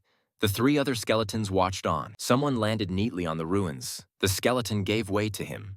Commander Kim was horrified. He told the guy he was a monster. Kang Hyuk stood in front of him and looked up at him. Kim yelled at him to stay back. Then one of the skeletons put a blade in his leg. A lot of blood splattered from there. Kim didn't expect something like this now. He was terribly scared. His hands were shaking from the pain and fear. The pain really was nightmarish. Kang Hyuk then asked Kim if he even realized what he had done. He towered over the guy. A shadow fell over his face, but the red eyes were clearly visible at all times.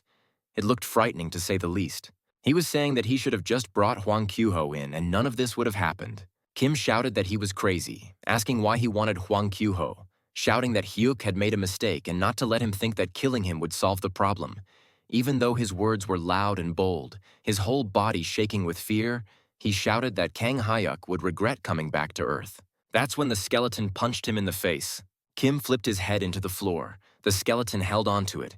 Everything was very painful, and it was a real torture for Kim. Kang Hyuk said he should listen to what he was saying as he was being hit. Now the other skeleton plunged a sharp dagger into Kim's arm. Hyuk said he would give him another chance. He asked if he would tell him where Hwang Kyu-ho was. The guy replied to just kill him, and that was it. Saying he wouldn't hear anything anyway, he laughed after that. Kang Hyuk said he was sorry, but he would still get all the information he needed from him, saying he was giving him a chance to do without. A purple, depressing aura appeared around the main character. Now Kim was in a different room. The guy was pretty exhausted, and his whole body was covered in abrasions and wounds. His shirt was also drenched in blood. His eyes were slipping, but he saw Kang Hyuk telling him that after he died, he would definitely tell him everything. Kim replied that he knew he was a necromancer. However, if he was thinking of using his body after he died, he wouldn't succeed. Kim saw Hyuk order his skeleton to kill him. Then he walked away, and the skeleton drew his sword and smiled widely. This time, he didn't spare the man and thrust his weapon right into the guy's heart. The guy was stunned. He spit out a bunch of blood. A moment later, his arm fell down. Then Desmond told his lord Kang Hyuk that all 25 souls were at his disposal. Kang Hyuk applied the dead man's gaze. It was as if he could hear the late Commander Kim's questions to someone, asking who he was, if he was Kang Min's brother. Where is Hwang Kyu-ho now, you called him to the club? Kang Hyuk told Odaeho that they were going back. He asked where to. If it was to the club, he asked why it was there and what he was going to do there. They stood by the car and Kang Hyuk said he would see for himself soon. The crematorium building was on fire. They got into the car. Kang Hyuk sat behind the wheel.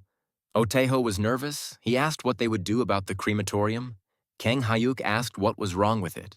Odaeho replied that Hyuk had just killed all the soldiers of the crematorium. He told him that the rest of the guild teams contacted them from time to time, and if the crematorium stayed out of contact for a long time, the others would start to suspect something and come to check out the situation personally. Kang Hyuk asked him what about it. Daeho already answered in a calmer tone that the guild would take revenge on Kang Min's older brother. As they drove along the night road in silence, Kang Hyuk looked at Odaeho with a side glance, and the guy felt uneasy. He shouted that he was telling him because he might be in danger and he didn't care.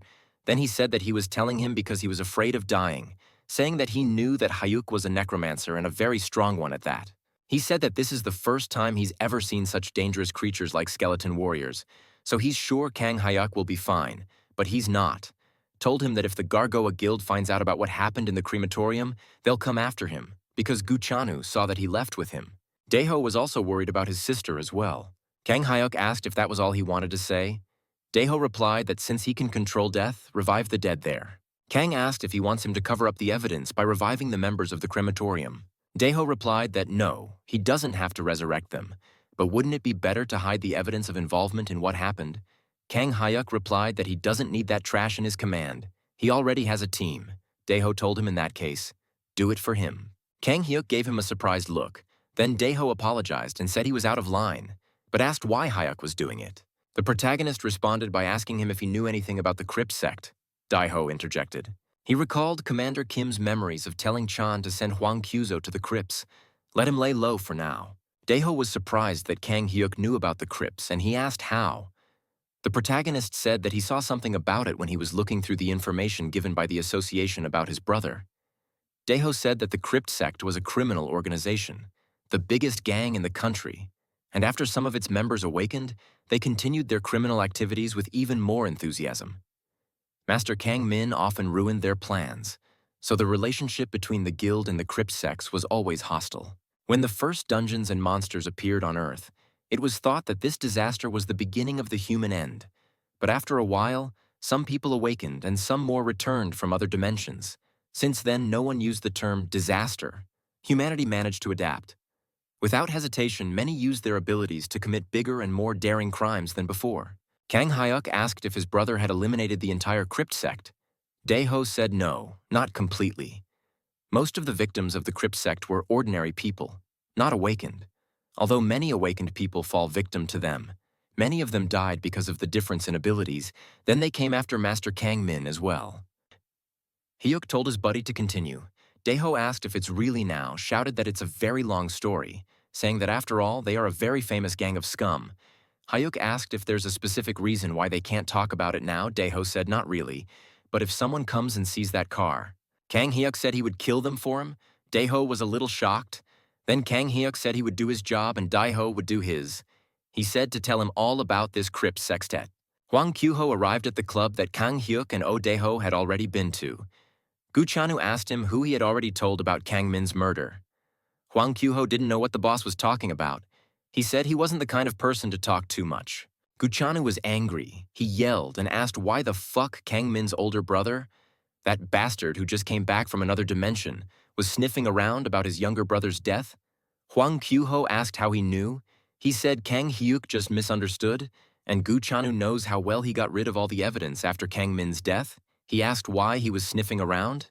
Gu Chanu replied to the brat that that's why he was worried.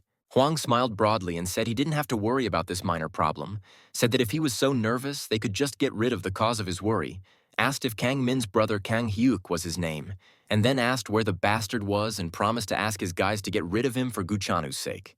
This angered Gu Chanu. He asked if he thought it was funny, asking what he thought was so funny, and Hwang Kyuho had to apologize to him. Gu Chanu told Kyuho to follow him, saying they would temporarily lay low with the crypt sect freaks. Kyuho laughed and asked why, saying they knew he had a beef with them. Chanu said he should do as he said unless he wanted to die, of course. In the end, Hwang Kyuho went after the boss. Kyuho pressed the button to leave and a door opened in front of them. Gu Chanu said to follow him. Kyuho told him that he would only go if there were cute girls there. Gu Chanu stopped and asked if it was a joke. Hwang Kyuho realized that it wasn't appropriate at all and apologized again. They walked out the door and Gu Chanu told one guy that he would be back soon, telling him to keep a close eye on anything that seemed suspicious and not to dare take his damn eyes off the surveillance monitors. The guy said that would be done. He looked at the mobile device. The guy was staring at the tablet. There was access to the cameras, sighing and saying, "Here we go, he's having another day on the job as a watchdog." Suddenly he was surprised and asked himself who it was, and on his screen was Oh Daeho and Kang Hyuk. The other guys, noticing his reaction to something, ran up and asked what happened. A guy yelled that the older brother of the past guildmaster was here.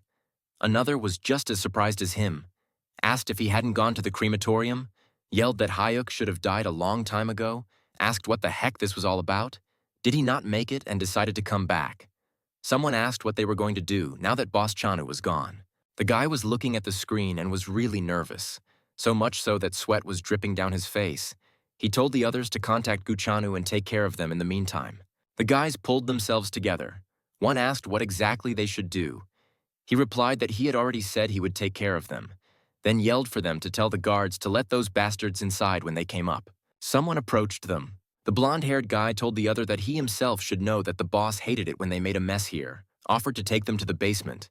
The other called him an idiot and asked if he thought the returnee would happily agree and go to the basement with them just because they asked him to. He said they'd just put up a barrier that would keep the place from getting dirty. Then he turned to one of the guys, asked him what he was doing, told him to get his ass up and start putting up the barrier.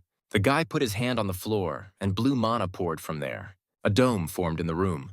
He said the barrier was ready, and now even if there was blood and organ spillage here, they would just roll the barrier up and burn the contents. The guy laughed and said it was a good job, saying he was really unimpressed with this older brother of the past master. The others said that since he was a returnee, shouldn't they prepare to take some casualties? The guy asked again. The blonde replied that the bastard was a fucking returnee. He said he didn't think he'd let them kill him that easily without resistance. The hunter, who was asked to watch the cameras, called the blonde a moron and said they'd just outsmart him. Asked why he had a brain at all if he wasn't using it. He started sharpening his daggers. The blonde-haired man caught the thrown knife. The chief hunter said that it was a new type of weapon developed by the Crypt sect. It was probably extremely effective against the awakened. He offered to evaluate it personally. The dagger didn't stand out in any way. Just a cold metal weapon. Someone asked him what he meant by it being just a knife, asking if they were just afraid that people would stop thinking of them as gangsters. The blonde turned to the bald man and asked what the difference between a regular knife and this one was.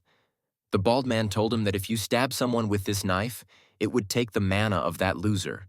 Whether he was a meta-human or a returning one, how would he use magic if his mana was sucked out to the last drop?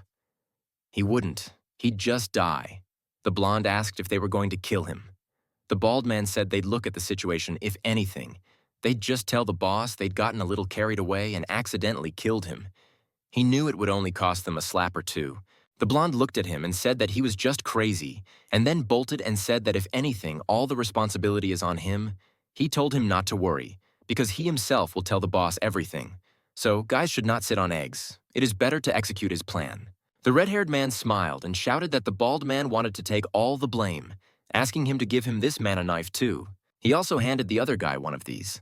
Then the people behind the door were asked to come in. Kang Hyuk and Oh Taiho went inside. They were surrounded by the guild hunters. Oh Daeho was getting nervous as he noticed that they had locked all the exits. He knew it would be like this. He knew that the hunters had found out what had happened and were waiting for them. Daeho wondered what he should do. There was no safe corner for him in this room. He realized that he would have no choice but to fight them together with Kang Hyuk. He looked at Kang Hyuk's back and wondered if they could handle everyone. Baldy sat on the couch and looked at the people who had come with wildness in his eyes. Kang Hyuk stood in front of him. He asked where the guy who was sitting here earlier was. Baldy was smoking a cigarette and said that, and Kang Hyuk apparently doesn't watch his language at all. He asked who he meant by that guy. Kang Hyuk thought to himself that there was no need to waste his precious time on them to find out where Hwang Kyuho was. Then he said that they had a chance. The protagonist was surrounded by people all around. He activated the awakening. His dark mana swirled around and his eyes began to burn brighter. Skeletons and other undead began to appear out of nowhere.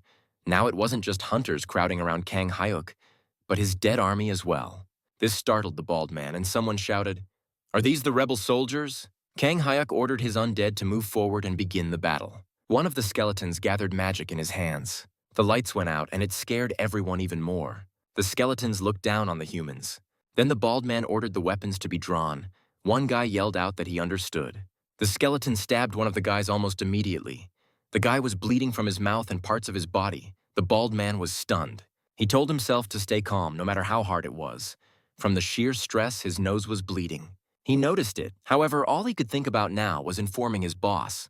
Baldy didn't have time to do anything before a couple of skeletons thrust long swords into his back. One put a sword to his throat. One of the skeletons grabbed the guy's head, and that's when he realized that they were wrong. After all, Kang Hyuk is no ordinary necromancer. Blood spurted out of the guy's mouth. The bald man realized that Kang Hyuk. This was death itself. Ahead was a tall, boring building. Inside, lights were burning everywhere.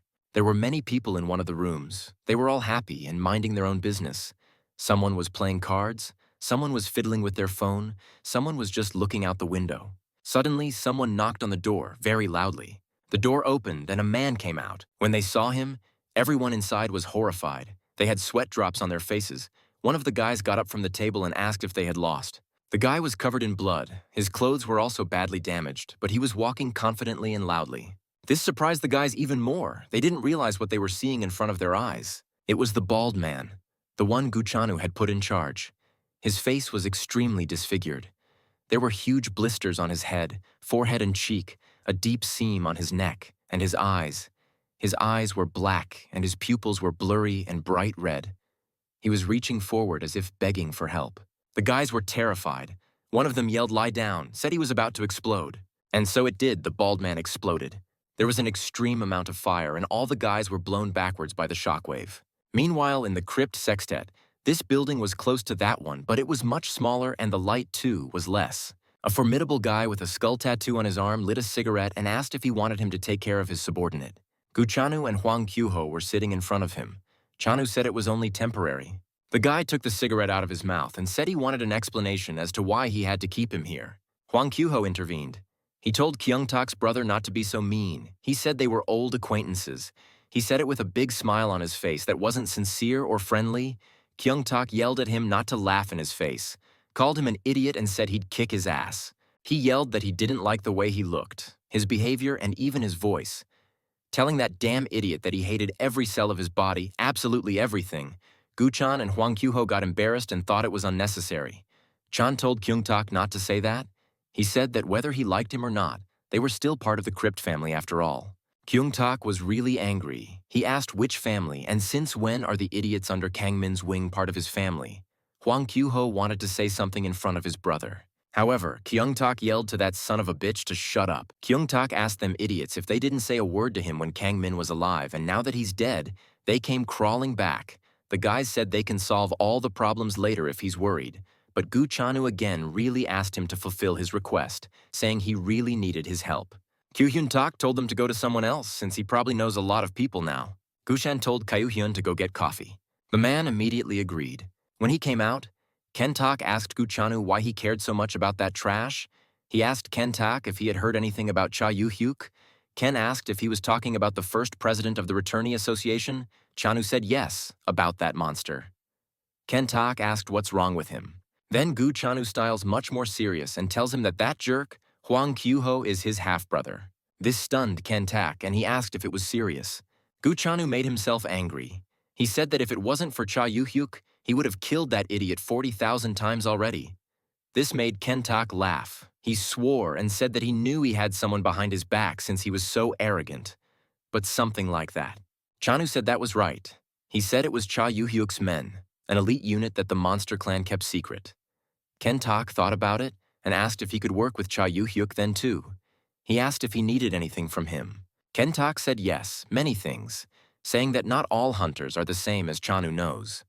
First of all, not everyone adheres to the logic of power like them, but recently it was revealed that there are also those who lack power even in the Crypt sect. Gu Chanu replied that they could discuss it later. He again asked his interlocutor to hold that idiot Kyuho while he put in a good word with Cha Yu Hyuk for him. He asked his interlocutor again to hold that idiot Kyuho and he would put in a good word for him with Cha Yu Hyuk. Gu Chanu was serious. Ken Tak then asked how soon he would be here and lit a cigarette again. Gu Chanu stood up and promised to contact him when things got better. He lit a cigarette too. He was worried because the guys from the crematorium should have called by now. He wondered why they hadn't contacted him yet. Then it occurred to him that something might have happened, and his phone rang. Gu Chanu picked up the phone and asked what was wrong. The boss was told that it was an emergency. He was told that there was an explosion in the office and their guys were badly hurt. This shocked Gu Chanu. The loud sound made even Ken Tak's eyes widen. Chanu asked what kind of bastard dared to do such a thing. Then they said into the phone that it was Kang Min's brother, the one that came while Gu Chanu was still there. The boss's heart dropped at his heels. He was told he was back. As soon as he left, the hunters in the office said to let him in. Well, they did. Out of anger and rage, Gu Chanu squeezed the filter of the cigarette with his teeth. The cigarette caught fire hard and a huge flame protruded. This scared Ken Tak and he yelled for Gu Chanu not to play with fire here. He asked what the jerk was doing. Gu Chanu's hand lit up with a pink color. Pink-purple colored smoke also began to flow from the cigarette. This was Gu Chanu's purple flame. He was now in the most real rage. Gu Chanu called someone else. When the phone was picked up, he said it was him, saying that he was leaving for the organization's headquarters right now, ordering all the members of the assault squad to gather. The dead, completely bloodied guys were at the car, some leaning on it and some just lying there. Some of them still had their faces showing a scream. The entire ground beneath them was also drenched in blood. Kang Hyuk and Oh Taiho were there. They were standing over the bodies. They were now in the forest, in a closed area. Kang Hyuk used his magic on one of the guys. Oh Daeho called him brother, returned and said what he wanted to say. He turned to Kang Hyuk again, so he did tell him that Gu Chanu kept calling him, asked if he should answer. Kang Hyuk told him to answer. Oh Daeho took the call. From there, Gu Chanu yelled that he was a jerk and asked where they were now. Oh Daeho faltered. Kang Hyuk intervened, telling his buddy to tell him where they were. The guy's whole body was shaking. He was scared. He put the phone to his ear and started to tell. Gu Chanu on the line was furious. He once again asked the jerk where they were and then yelled for them to stay put. He yelled that he would finish them off if they ran away, asking if he understood him. Taeho hurriedly replied that he did. He finally dropped the call. Taiho thought about what he should do now. He thought that there was no way that Guchanu would come here for nothing. He realized that he probably already knew about the club and the crematorium, and Taeho decided that this was their end. The poor guy fell to his knees, contemplating the fact that his life as a hunter was coming to its miserable end, bitter tears coming to his eyes. Kang Hyuk stared blankly ahead. He saw the memories of the guy he was checking out. There was a guy with ash-blonde hair, a redhead, and a golden-haired man discussing something. There was another person there. Kang Hyuk finally lowered his hand. There was a breathless body in front of him. He looked at it carefully, then ordered Desmond to give a report on the current situation. Desmond said that they realized his master was gone. Kang Hyuk asked him if they had done anything about it. Desmond said that they hadn't at the moment, but they were trying to find out where in Hyall he was, saying that if they became aware that his master had completely moved to another dimension, there would be an invasion attempt. Kang Hyuk listened to him carefully, and then Death said that there is something else. Soldiers from the 1st to the 7th Legion want to be summoned to Earth, where Lord Kang Hyuk is. Desmond said that the unquenchable thirst for death and blood of his lord's subordinates is growing. There are several legions of death under Kang Hyuk's command in Hal. If he summons them to Earth, the destruction of the human race will be only a matter of time. However, he can't summon them so recklessly. He must focus on distributing the power of the 7 legions to make the most effective use of each of them. Kang Hyuk told Desmond to tell legions 1 through 5 to stay put. He pondered the situation, then told Desmond that guarding the Demon Palace was paramount. He ordered him to call on the 6th and 7th legions. That should be enough. Hyuk said he would return to Yahello as soon as he finished his business on Earth. Desmond then told his master that more and more souls were approaching in his direction, said that given that they seemed to belong to quite strong people, he was afraid that the number of soldiers his lord had summoned would not be enough. Kang Hyuk told him, in that case, to let the 7th Legion know that he would summon them when needed. Desmond promised to fulfill his instructions. The car came to a stop. It turns out there wasn't just one car, but 3.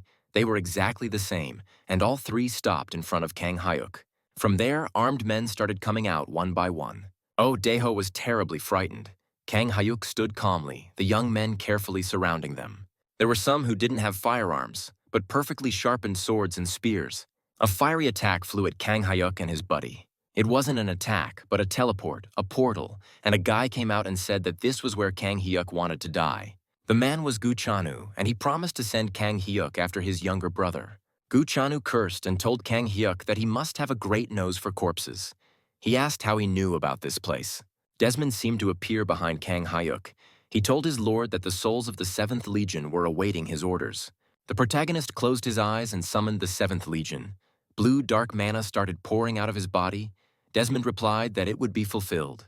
Gu Chanu told him that he was very busy today, saying that he had killed many in the crematorium, and then in the club, he called it a good job, and next to him, a bony hand started to come out behind the guy.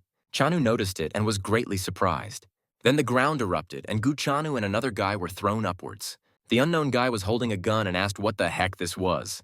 No sooner had he fired than someone slashed his metal weapon. The guy was stunned. His eyes opened wider when he saw a satisfied armed skeleton in front of him. The skeleton, without making the guy wait for long, thrust its sharp and cold sword into him. On the other side, the other guy was also attacked by the skeleton. Then Gu Chanu snapped his fingers and fire poured out from there. He spread his hands and the forest was engulfed in bright flames. By doing so, Chanu pushed back the 2 skeletons that intended to strike. When the attack passed, Gu Chanu shockingly asked Kang Hyuk if he was a necromancer. He said that would definitely explain the color of his eyes. He looked at them again. His eyes were dishonorable and bright red. Chanu said the mere sight of them made him want to finish him off. Out of nowhere, a new undead appeared. This time the skeletons had shields. Oh, Taeho was as amazed as the attackers that they had shields. The hunters started shooting at the undead, but all in vain as their bullets hit the sturdy shields. The skeleton's hands grabbed the boy's legs, threw him to the floor and pulled him towards him. Then the skeleton stabbed the guy with his sword. He cried out loudly. The skeleton's hands started to burn. It was Gu Chanu's fire he was cursing, for he realized that there were too many of them. He wondered who the bastard was. He also found himself asking if the necromancers had a limit on the number of summoned. The battle was fierce. Gu Chanu was burning the undead, but they were also killing more than a few people. Oh, Taeho also realized that there were too many. There was an army of undead in front of him. He stood behind Kang Hyuk and wondered to himself how he could summon so many rebels alone. Another skeleton chopped off the head of another hunter who screamed loudly before dying. Then another was slashed through the stomach and back. and then a skeleton's limb was set on fire. There was an awful lot of blood all around. Gu Chanu was already exhausted. He was breathing heavily. Chanu clenched his teeth hard with anger. His hands were blazing with red fire. He gathered a lump of flame and shouted for Kang Hyuk. "This thing is dead." However, something abruptly stopped him. He was greatly surprised. And it was all about the fact that one of the skeletons had already managed to chop off his hand. Now, Gu-chan had nothing to contain the fire. His eyes opened wide. A pile of fire fell right on top of him. Poor Gu-chanu rolled around on the ground, trying to brush it off, to put it out. That's when Kang Hyuk decided to come closer to him. Now he was standing right above him. Gu-chanu had one hand cut off and a lot of blood was flowing from there. He was trying to get up. Then he did raise his eyes to Kang Hyuk. Kang Hyuk looked down at him, but with a completely emotionless gaze. Kang Hyuk stood there for a moment and then said to Gu-chan to rest in peace. After saying this, the skeleton stabbed his sword into his back. Gu-chanu was stunned. He did not expect it so soon. A lot of blood came out of his mouth. Kang Hyuk used the dead man's gaze on him too. He told Desmond to write down everything Hyuk was seeing now. Desmond replied to his lord that he was already on it. He told him that they knew their faces, names, voices, and the location of their souls. Kang Hyuk told him to summon Dullahan of the 7th Legion. Desmond promised to give him his command. Suddenly, a purple light began to erupt from the ground. Then there was an explosion. From there, a blonde-haired guy wearing a black robe appeared. He was holding a magic staff with small skulls on the branches. He bowed before Kang Hyuk and said that Lemur Dullahan of the 7th Legion had received his master's summons and humbly appeared before him. He apologized to his lord for any missteps he had made. Lemur bowed before his lord, Kang Hyuk. Oh, Daeho watched this. He marveled at the lad's voice, for he had never heard anything like it before. Kang Hyuk told the arrival that he had something to tell him. Lemur replied that he was waiting for his orders. Kang Hyuk then told him that Desmond would show him the memories he had seen through the eyes of the dead man, ordered him to fill the minds of those who had killed his brother with nightmares. Lemur nodded. Then he smiled broadly and said that he had beheld all those whom the Lord had seen, promising to fulfill his command. Next, Lemur turned to Gu-chan and asked his lord if he could start with him. He placed his hand on the lad's head and raised his magic staff upwards. The roots of the staff glowed with purple mana. Then those roots started sprouting towards Gu-chan's body. They climbed through his clothes, went into his mouth and hair. The roots touched Gu-chanu's forehead. His mouth opened wide. His pupils were blank. Lemur was watching with a psychotic smile. Kang Hyuk was as calm as ever. But Oh Taiho was uncomfortable. He was asking himself what was going on. Was he really absorbing Gu-chanu's mana? In a flash, he realized he was wrong. The staff was not absorbing mana but his blood, and the branches of the staff were lying along the guy's veins. The skulls on the branches began to take on new shapes, which surprised Taiho. With horror, the poor fellow fell to the ground. From the branches, the faces of the dead hunters looked straight at him. Taiho recognized the president of the organization, Kang Chang-soo. His face there, also Cha Yo-hyuk was there, and Hwang Kyu-ho was there. Daeho met them as he followed Guildmaster Kang Min. Gu-chanu was no longer himself. He had no hair and eyes on him. His entire body had become skinny, and even his wounds were no longer bleeding. But the skulls, or rather the faces of the hunters on the branches, seemed to have revitalized. They looked at their new lord Lemur. He said that now he would impart the will of the master on them. The eyes of the boys on the branches became emotionless. The tree itself lit up with dark mana. The glass fell to the floor with a rattle and shattered. The red-haired guy's whole body was shaking.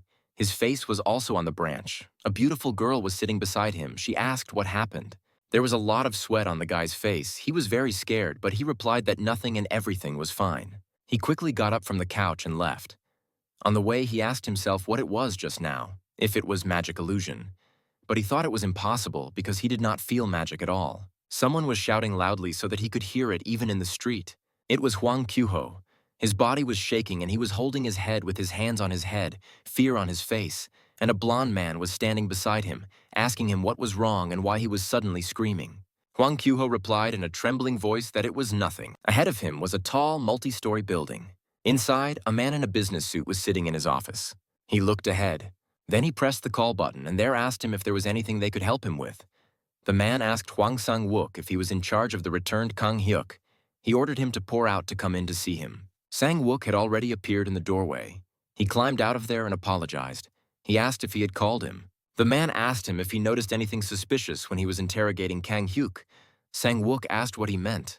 The man replied that using his hunting instincts, did he notice anything strange or dangerous about the guy? Sang-wook replied that no, nothing like that, saying he was just depressed about his brother's death. The man furrowed his eyebrows but remained silent and looked at Sang-wook carefully. Sang-wook asked the president what happened, asking him to tell him and he would handle it. Then the president told him to contact all the hunters who fought against Kang Min and tell them it was an emergency. Sang-wook was greatly surprised. He asked, "How is it so sudden and an emergency?" The president calmly replied that they will discuss the details personally, asked the guy to tell them to come to the conference room. Sang-wook said he was clear. Kang Chung-soo saw a completely different picture in front of him from what it really is.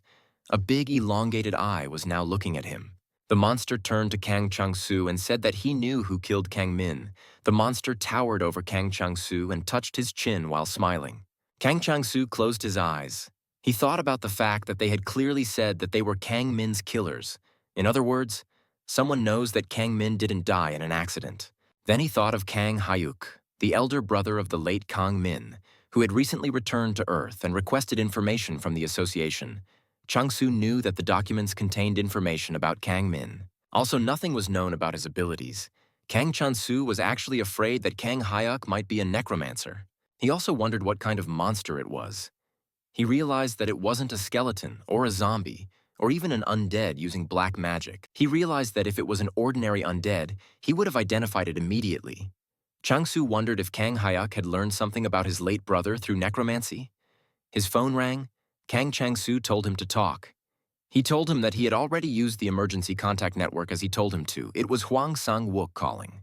Kang Chang-soo thought deeply. He didn't understand how he dared to challenge him so easily. The man thought that as a returnee, he should have only just adapted. Chang-soo smiled and decided that after all, blood couldn't lie. A lot of people gathered in the hall for the association's conference. One guy started talking. He said that summarizing the current situation, the returned one was Kang Min's older brother and he was targeting them. The Gargoa Guild's crematorium was destroyed, and Guchanu and his entire assault squad were wiped out. The guy said that they couldn't turn a blind eye to this, asking what could have caused such actions. The other man sat calmly in his seat, then said that things are coming to a point where Kang Hyuk thinks that the death of Kang Min, his brother, wasn't an accident. People started whispering amongst themselves. One guy questioned and then asked if that meant he knew they were responsible for Kang Min's death. The girl next to him asked how someone who wasn't even on Earth could know about it. Kang Chang-soo replied that he hadn't realized that yet, but he said that it was obvious that Kang Hyuk saw them as his enemies and was going to act. He said that they needed to respond immediately. The guy asked what the deputy master had been doing all this time since it had gotten to this point. Kang Chang-soo replied that he had just finished sweeping the dungeon and was currently investigating. The guy said that even now that he would automatically become the leader of the Gargoa Guild, he was just going to spend time in the dungeons. Asked if that was the case. Chang-soo replied that of course not. He had entered there before Kang Hyuk returned, and the mission took longer because the dungeon was harder than expected. Then he said that was enough for now. Chang-soo really asked them to listen carefully to what he was about to tell them. He said that the association would hold a press conference about Kang Hyuk and publicly order his assassination. Someone said to deserve such a fate, Kang Hyuk had to have committed a serious crime, and so he asked, how would they explain it? Some girl intervened, saying they could just make something up.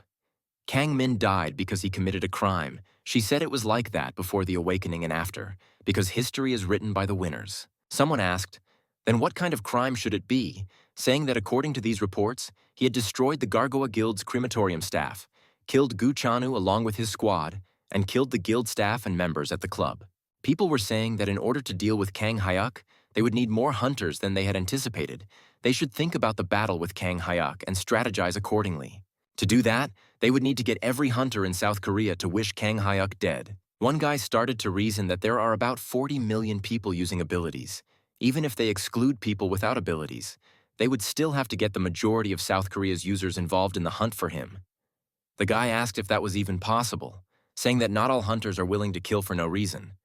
Another guy told him that they would have to offer a large sum of money to get them interested, saying that a lot of hunters make money from dungeons and not everyone is willing to accept the risks involved. Kang Chang-soo offered to offer a stay at Gangnam Castle as a reward. This stunned everyone present. One guy asked the president if he had lost his mind, asked what he was going to do about the consequences. Another guy said that those 40 million would go nuts if you offered them something like that, saying that if the president was confident of handling the consequences, he believed. He thought for a moment. then asked if he really thought it would take 40 million to kill Kang Hyuk. The guy thought it was an absolutely egregious reward, and also completely irrational. He said that Gangnam Castle is a place for a select few.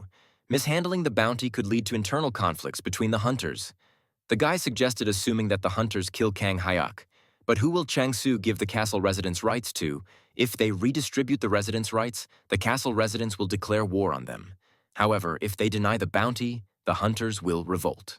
He turned to the president, saying that he would later become a new hunting target and their safety would also be jeopardized, given that Gangnam Castle has stronger ties with foreign nations than South Korea.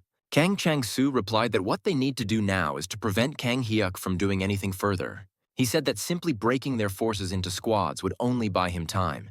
It would be extremely ineffective. Explaining that this was a direct provocation on his part. They should take tough and decisive action to make him regret coming back to Earth at all. People believed that if all the hunters of the country united, they could consider Kang Hyuk already dead. But the real problem lies in the consequences. They said that the statement, "kill him and get the right to live in Gangnam Castle," without careful discussion could lead to a war between the association and the castle. They don't want that, and therefore the right of residence should be a last resort. Kang Chang-Su agreed and said then they will do this. He said he will hold a press conference and publicly announce Kang Hyuk's crime. He will present him as a threat and the main enemy of the society who is challenging those with abilities. They will take further action based on how people react. One guy agreed with him. He said that they still don't know about all of Kang Hyuk's abilities. The girl next to him nodded and added that that's why they should proceed with caution. If possible, decide everything within the guild. She said that if he turns out to be stronger than they expect, they can resort to offering to live in the castle to rally the hunters. So she suggested to wait and see. Chang-Su stood up and announced that this concludes today's meeting. He turned to Mr. Huang and asked for all arrangements, telling him that he himself would start the press conference immediately. Huang shouted that it was accepted. Inside the building was a pile of bloody bodies. Someone could still be sitting or even standing. It was night. Everything was in darkness. One guy was terrified. He had a deep wound in his stomach and head, but he was still breathing. The whole floor and all the walls were smeared with bright red blood. The guy was walking leisurely down the corridor. A skeleton was already coming up behind him. Suddenly, he hit the strange guy on the back. He cried out loudly. The poor guy fell face down with a thud. Then another guy raised his head. He was also terribly scared, but had to see if he was gone. It was pouring rain outside the window. The second guy noticed a walkie-talkie on the floor nearby.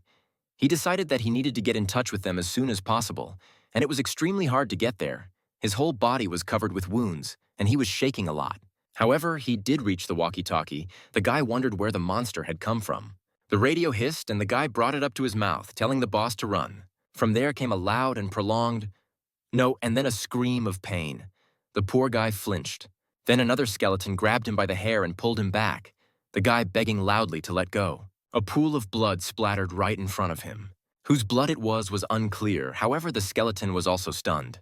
A man started walking towards them. That's when the guy realized that he was a corpse from now on. He cast his eyes downward. The unknown person came very close to him. It was Kang Hyuk. He was looking out the window and asking the guy if he knew why he was here. The guy already had tears in his eyes. He didn't want to answer him at all. He felt like if he answered, he would die. He was shaking and then he made the first sound.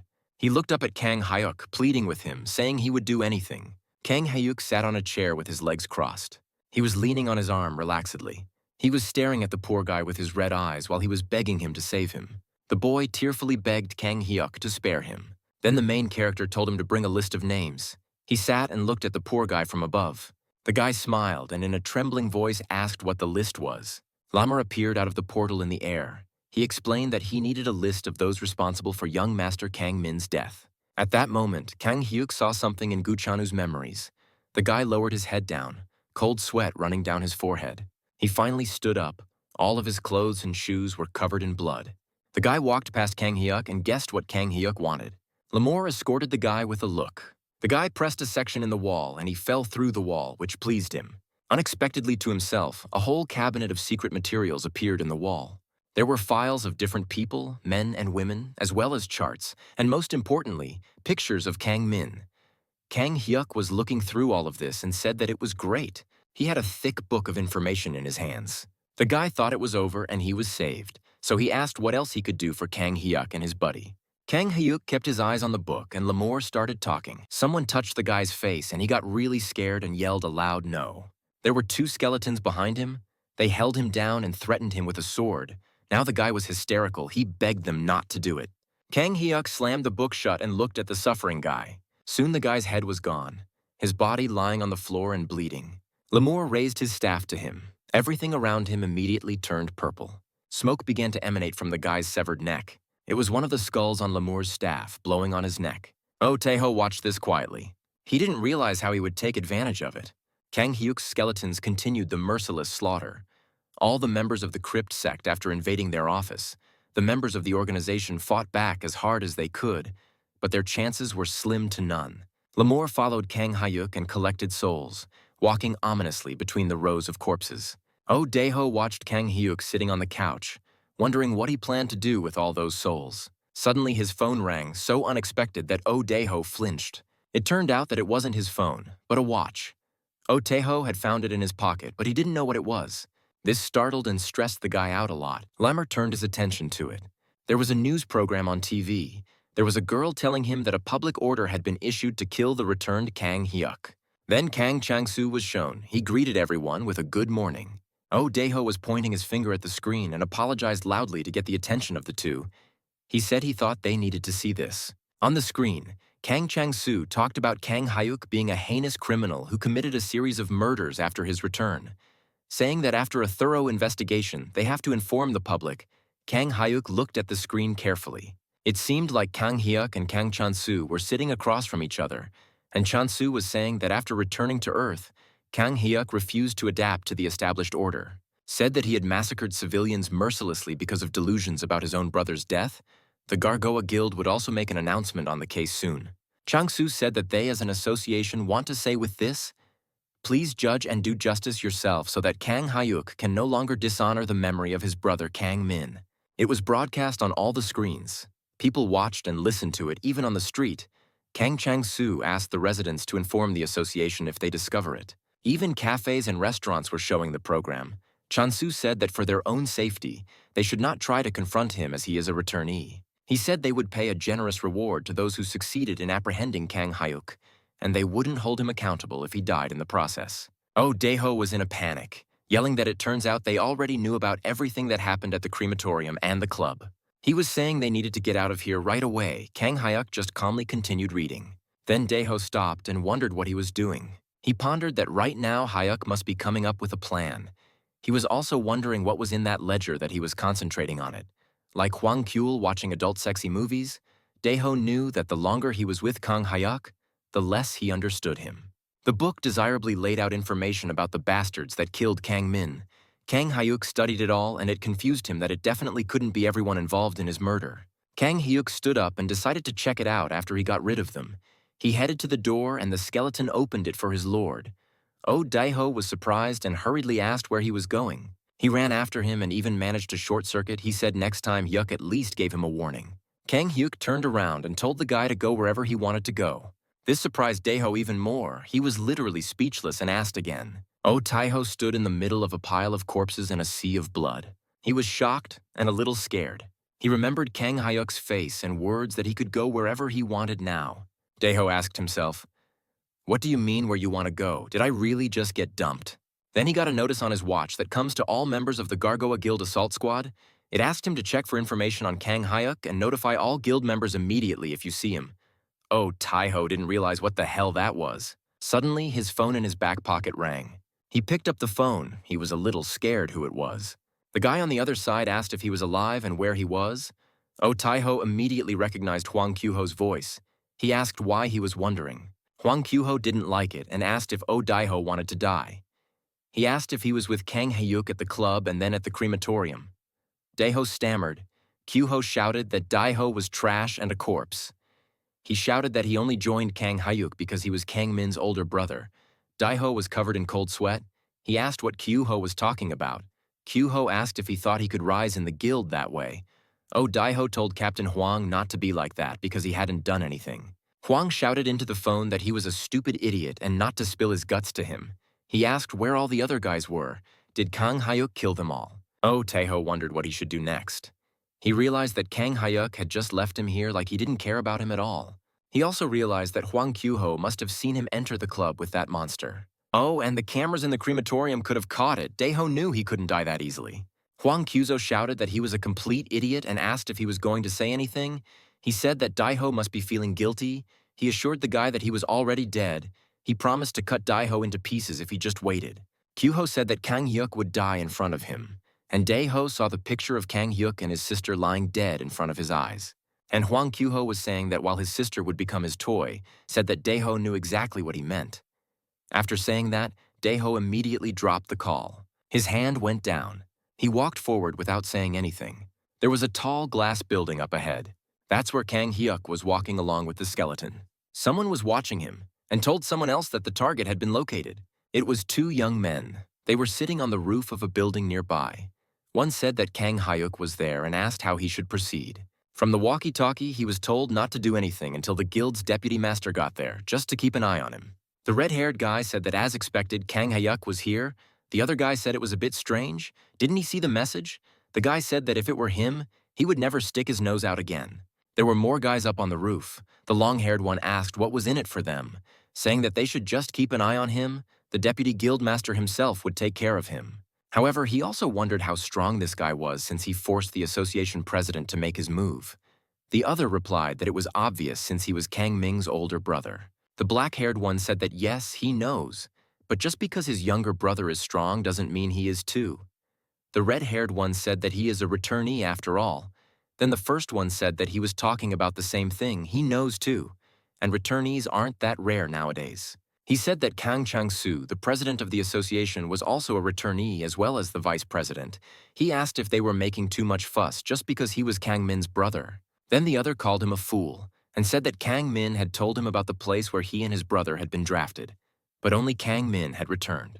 He said that he couldn't know all the details, but remembering Kang Min who came back, he could say that that place was horrible. He asked his buddy if he really thought that a person who came back from such a place would be weak, swore, and advised him to use his brain in the future, if he had one, of course. He yelled that it must be really hard to carry around such useless brains. They had already literally started an argument, and the other guys on the roof had to tell them to knock it off. The blonde guy told them not to forget the mission and not to let Kang Hyuk see them and to keep an eye on him themselves. The guys obeyed. They were already inside. The skeleton opened the doors to someone's office. Kang Hyuk went inside and then stepped out into the courtyard. It was some kind of villa. His body began to glow with dark blue mana. He stretched his arm forward and told the dead to rise and the living to fall, and insects began to emerge from the grass and bushes.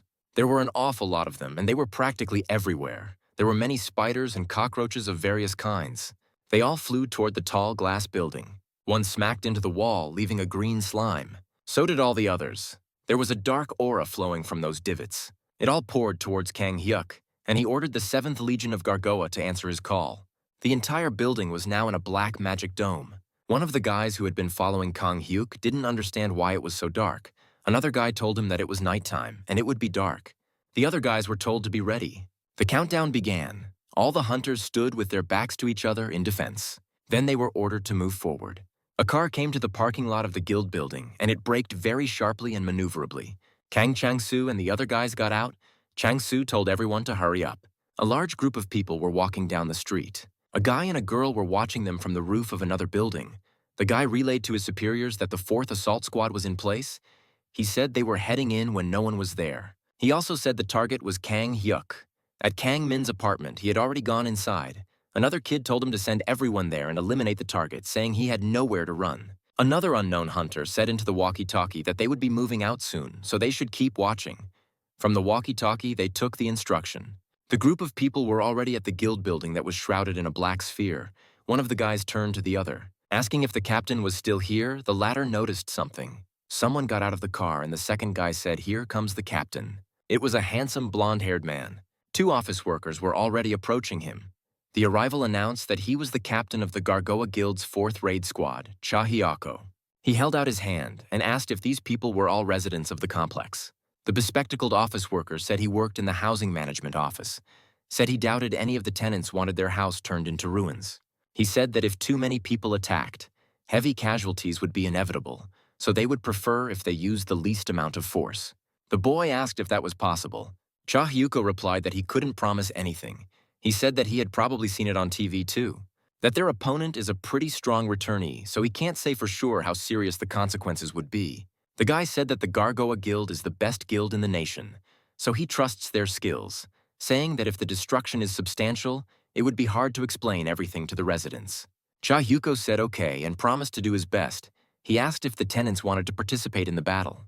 The guy replied that he personally had to manage the situation and therefore couldn't participate. This didn't please the captain of the 4th Legion. The guy then said that those guys over there wouldn't mind helping out. Hayako smiled and said that the guild wouldn't be responsible for the damage they caused.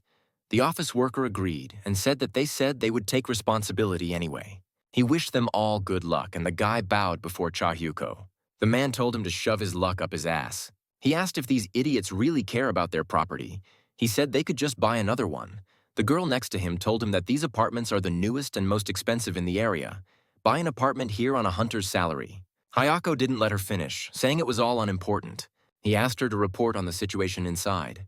The girl revealed that Kang Hyuk was now in Kang Min's former penthouse. Cha Hyuko thought for a moment and then said that in that case, it was simple, saying that they didn't even need to corral him. Just sneak in there and keep him from escaping. He looked at the tall building in front of him and said that Kang Hyuk wouldn't be able to escape or hide anywhere in that penthouse. Hyuko said that they could consider that they had already won. The others cheerfully said that if he decided to jump out, it would be even better since they would just have to clean up his remains. The commander called them idiots and told them to stop talking and told the guys to surround the building. The girl intervened, saying they were already in position. Hyuko said that was good, and then they moved out. Suddenly, someone called out for the captain. It was a dark-haired guy. He was running fast, but he got tired quickly and told them that the 3rd and 5th assault squads hadn't arrived yet. The 6th would arrive in 5 minutes and the others in 10. Cha Hyuko called them idiots and asked why they were taking so long, saying, the guy explained that they were late because of the weapon stores. Some of them they never got to. Hyuko said that the 4th squad was the first to arrive as soon as the signal was sent. He asked what happened to the others. The girl said they just hadn't seen his charisma. Cha Hyuko turned to her. He reprimanded her and said that this flattery wasn't bad. His mood lifted. The kid turned to the captain. He asked, wouldn't it be better to wait if the deputy guildmaster arrived too? He said they could wait for all the squads and hit Kang Hyuk before he reacts. Cha Hyuko replied that they would arrive when they were already inside. He asked what was the point and said they would just start. The guy asked the captain, what if the deputy himself gets angry? Hyuko replied that all he would do is arrive even faster. He again said it was time for them to move out. Kang Hyuk was being watched from telescopes. They said that right there, that's Kang Min's penthouse. There were a lot of people there, and Cha Hyuko was leading them. He smiled and said to tell the mages to erect a barrier here so he couldn't do anything. The magician started using his magic and he had a pink magical barrier around his arm. They covered not only Kang Min's penthouse, but the entire city in separate parts. Kang Hyuk felt it too. He tensed up more. Cha Hyuko radioed to report the 1st and 2nd team to move out first. Everything around them was red. Hyuko licked his lips caustically and told Team 3 and 4 to be ready. He told them to take their time and keep their distance between each other. The hunters were indeed cautious. They quickly made their way up the stairwell. A blue bright portal opened on the floor. A bloody skeleton arm appeared from there. Lemore sat on the ceiling and told his lord that he could sense the power of human life in the building. He asked if they should start. Kang Hyuk replied that it wasn't time yet. He told him to start when the hunters were in the corridor of this floor. Kang Hyuk stretched his hand forward and said not now. He ordered them to start when they reached this floor. The Necromancer's dark mana flew around him. The armed hunters were ascending the stairs. Lemore bowed to his lord and replied, obeying his order. There was a closed door in front of the group of hunters. The tall, blond man told the others that they were in position. He said the corridor here was wider than on the lower floors, men with firearms going forward. The archers go to the back. The guys all agreed with this arrangement, and then the blonde said it was time to get started. They walked to the door. 2 guys already had their guns at the ready. The blonde turned on his radio and asked if the second group was still in their positions. From there, he was told that yes, their men had occupied the floors, patrols were on duty on the stairs and in front of the elevators, and therefore they could continue the operation. Blondin put the radio in his pocket and said that in that case, he was going in. He had an orange balloon in his hands. He stretched it out in his hands. However, something struck and startled him. He stood in a stupor. It was all because a sharp sword came through the door. It cut through the rubber of the balloon. And it cut through not only the rubber, but the blond man himself. The guys in the back didn't know what had happened. They called out to Sir, and he was bleeding from his mouth. Then the commander fell down and a bunch of blood spurted from his chest. That's when the hunters realized that the blonde was killed. In a minute, they made the decision to rush to the attack. Someone shouted to them to stand, because the magic bomb is not yet. They did not have time to do anything before the bomb exploded. There was a big and loud explosion. Everything was in smoke, however, no one seemed to be hurt. There was one more thing, but out of the smoke skeleton legs showed up. When everything cleared up, it turned out to be a whole group of them. The guys were scared of the skeletons and screamed. The other groups also heard the undead screaming on their radios. They became uneasy. One guy asked the bald guy if he heard it.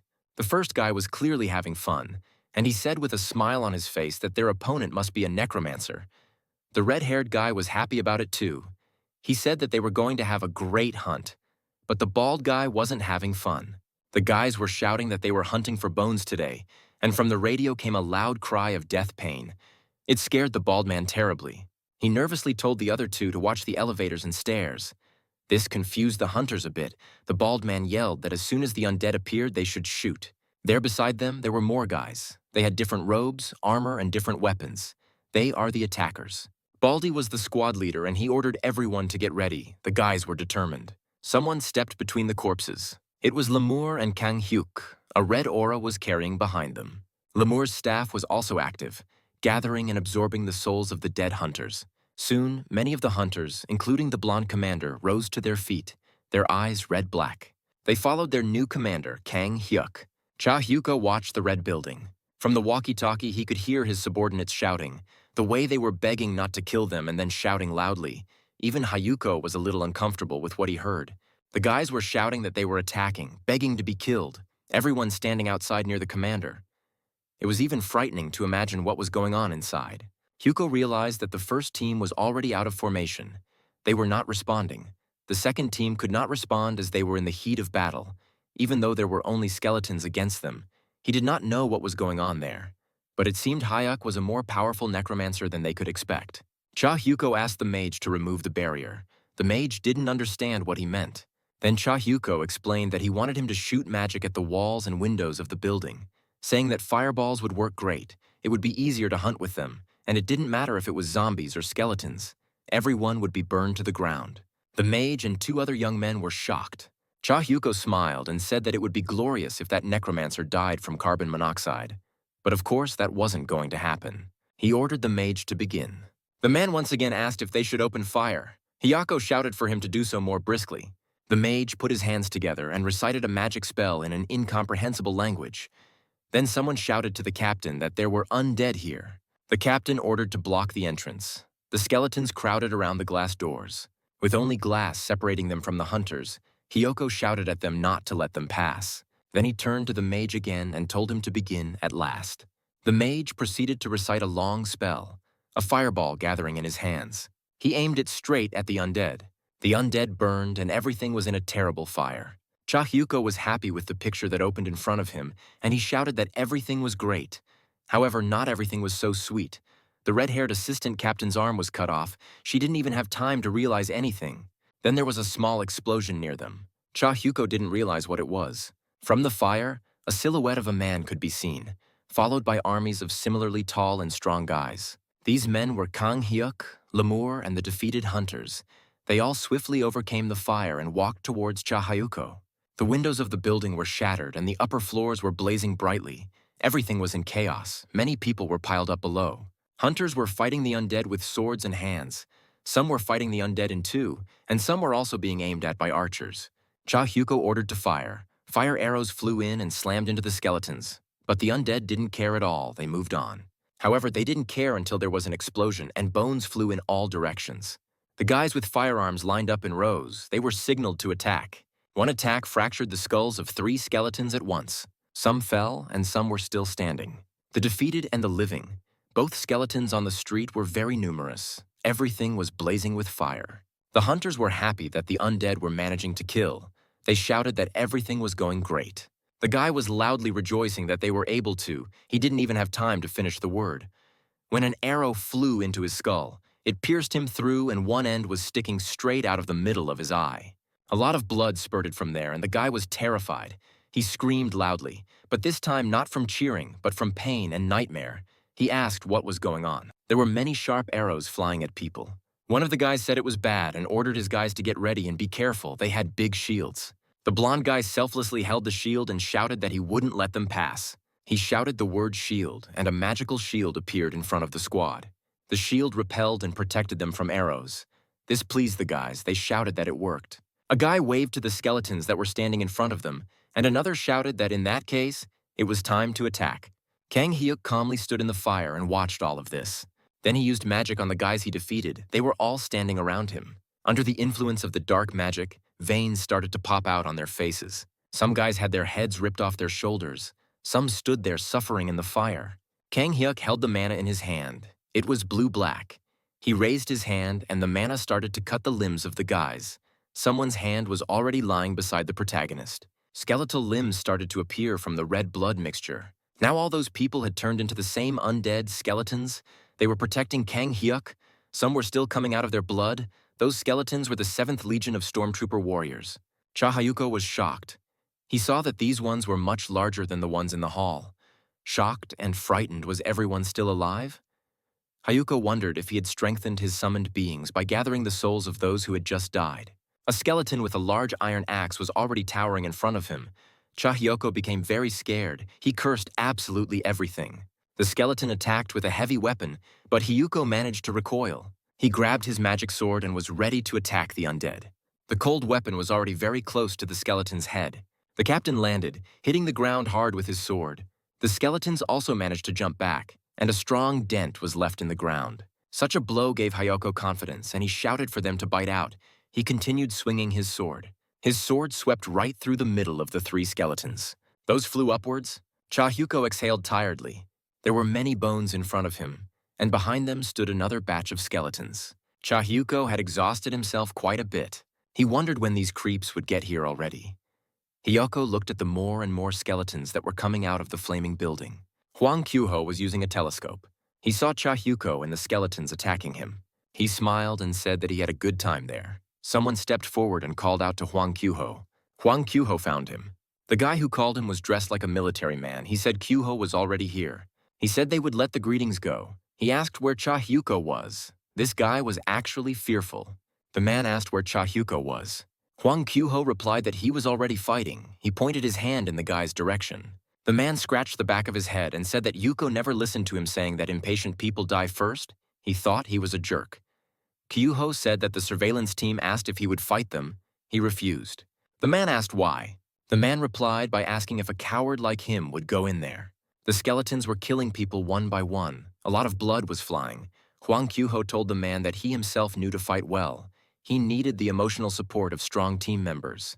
There was a corpse lying in the back with a sword stuck in it, and the man snidely asked if it was because it was a coincidence that, as Kyuho himself knows, he will take over as the head of the 4th raid squad if Chahyuko dies. Huang replied that it's absolutely impossible, as he's not that heartless. The man refuted his words, saying that he was, saying that that naive bastard Kang Min was the only one who didn't understand that. Huang Kyuho didn't respond to that. He asked if he would really take over after Chahyuko died. He couldn't help but be excited about that prospect. The man replied that he should ask the vice head of the guild about it, and he didn't have that kind of power. Huang Kyuho said that he was the king of battle and the head of the 3rd raiding party.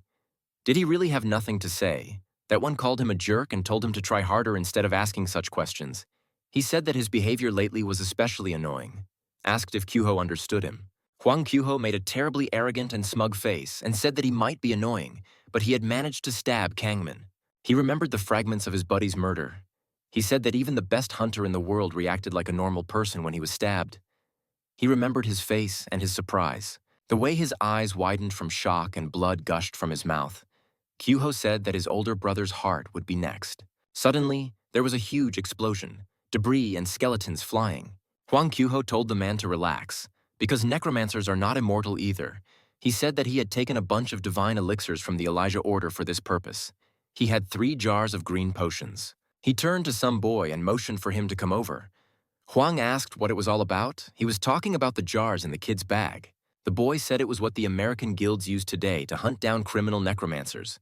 Apparently, the priests of the Vatican in Europe used their magical power to create a special level of holy water. Huang Kyuho held the jar in his hand, and said that even a drop was enough to dissolve a dead person. The man was also handed a jar. He asked the jerk if he was really here to sell drugs. Huang answered him that as a battle king, he could deal with all the fists, but he wasn't so good at physical combat, so he would use this. Someone was standing behind them. Huang Qiuho turned around and said hello to him. It was O Taiho. Qiuho told him to go and hand out elixir to everyone. He obediently followed the instruction. He kindly handed out jars to the hunters. Then something tensed him up. He held out one jar to the commander and asked him to take it. The man replied that he didn't need it. He picked up the cross around his neck and said he had this. Oh, Taiho asked what it was. The man told him it was an artifact given to him by a saint. Huang Qiuho asked if it was the saint the commander had spent a great night with. The commander remembered the image of the girl. His cheeks flushed, and he said how well that creep Qiuho remembered such things. The man as if sewing and replied that he didn't remember the names of his parents, but he would never forget such a thing. Not that the commander liked that. Suddenly, things changed a lot for the man. It seemed to him that big red eyes were looking at him out of nowhere. He became scared. He didn't understand what was happening, what it was. The commander looked in the direction of the battles. There was a skeleton killing another girl. However, it wasn't what caught the man's attention. It was the skeleton's eyes. A multitude of red eyes looked at him oppressively. He asked himself why he felt as if he was being watched. The skeletons with swords and shields were on fire. Although he didn't really care about them, the commander was watching all this chaos. He looked at the skeletons and asked himself where. At all the skeletons in turn, but he was only looking for one thing. There were many undead, and it seemed to him that the eyes of each of them were looking at him. They and Kang Hyuk's eyes, calm but ominous. Fear enveloped the commander, and he cried out. And Kang Hyuk finally found the guy. The main character can see everything through the eyes of his skeleton warriors. He thought about how it felt. Kang Hyuk used the dead man's gaze. He was looking at Huang Qiuho. The protagonist realized that it felt like he was personally looking at them. He felt like he was standing right in front of Qiuho, only he couldn't see him. He looked at him and realized more and more that these hunters, they were responsible. For his brother's death, it was probably the first time Kang Hyuk felt sad. But he knew that soon they would all come together, and then he clenched his fist and it felt like Qiuho's soul was cracking to pieces. Then they would die at his hands. Everything was covered in blood and flesh. Bodies, individual limbs, skeletal bones were lying on the ground. Only Cha Hyuko stood on his feet. His forehead was dripping seventh sweat. His body was scratched and his clothes were bloody. He was tired, and when it got quieter, he wondered if it was over. Then he saw something purple up ahead. Lemur was standing in front of him, and he stepped toward him. But it wasn't the guy. It was his ominous staff. Purple magic mixed with the flames around it. Cha Hyuko asked himself, what kind of monster is this? He had a bad feeling. He knew this stranger had to be killed. Lemur smiled at him and enchanted his staff. Cha Hyuko clenched his sword harder, however something was wrong. It was as if he didn't have the strength and ability to attack at all. Hyuko didn't realize what was happening. He looked at the stranger and tried to understand why he couldn't use his power.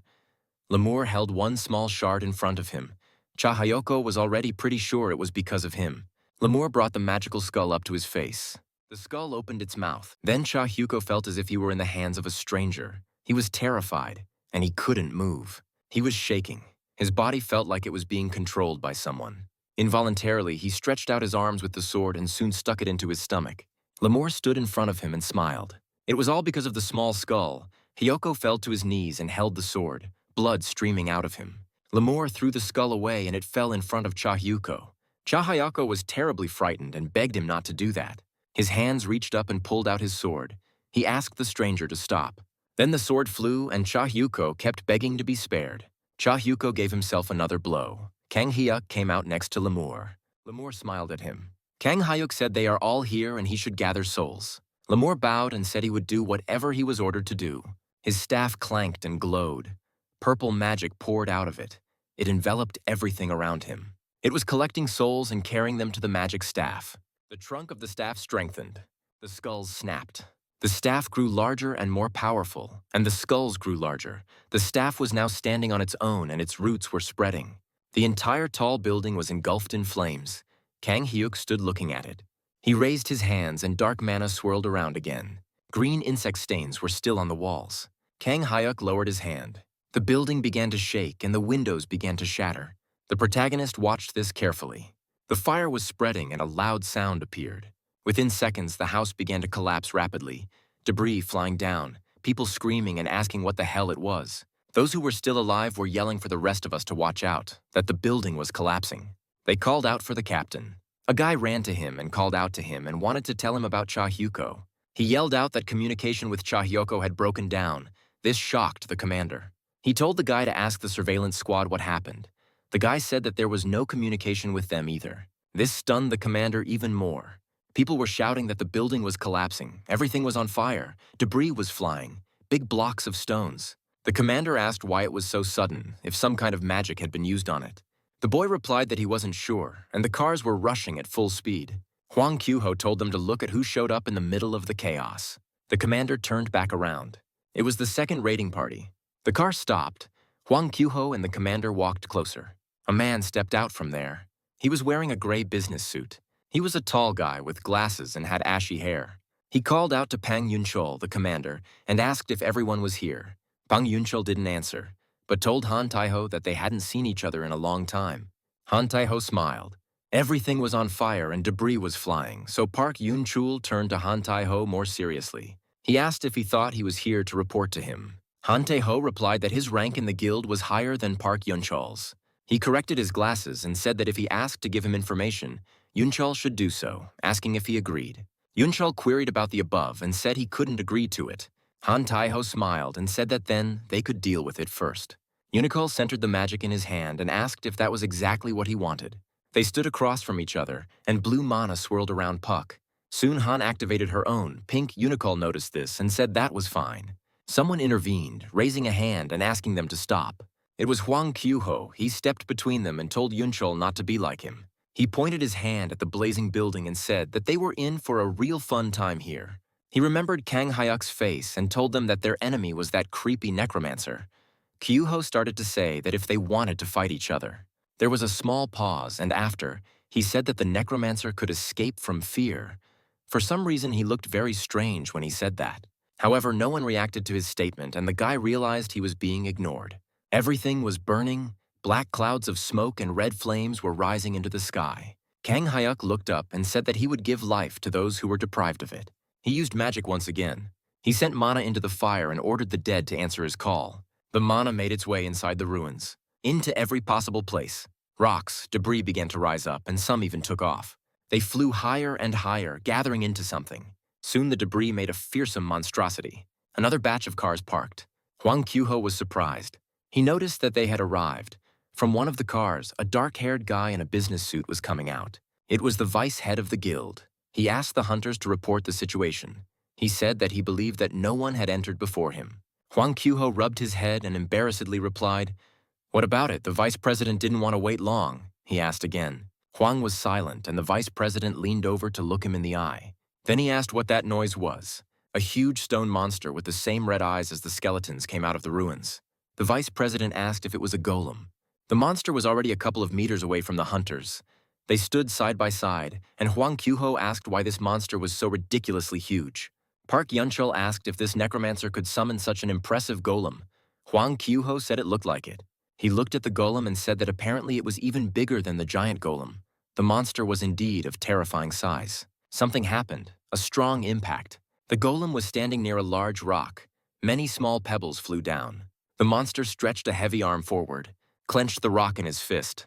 Then he threw it as hard as he could. It flew to where the hunters were. People were rushing to escape. The vice president asked for attention, telling the mages to attack the golem. He shouted for them not to be afraid of its size, saying it was strong but slow. The VP ordered them to act. The mages stood in front of him. Then he told the others to listen to him. He said their goal was to find Kang Hyuk and eliminate him. He was angry, saying that he had to pay for all of this. The vice president wanted to say something else, but someone interrupted him, saying that it wasn't necessary. This stunned the vice president. Park Yunchul said that he was here. Up ahead was Kang Hyuk, surrounded by an army of undead. The entire army was blazing with fire. The protagonist stepped forward. His entire mighty army too. The skeletons had various accessories, all because many of them were former hunters. Kang Hyuk looked at his opponent with calm red eyes. As they looked at him, Huang Qiuho laughed. He said that Kang Hyuk came to meet his death, asking if there was anything he could do. Park Yunchul told him to just shut his mouth and keep his head down. He replied, "That's right. Everyone activated their magic. Han Daiho told Park Yunchul that he would take care of his treatment and he should go finish him off. Park Yunkul replied that he would do it and they should rely on him. The man's eyes were burning with a fighting attitude. Everything was on fire. The golem was blazing and the mages were pelting it further and further with fireballs. They recited incantations in an unknown language.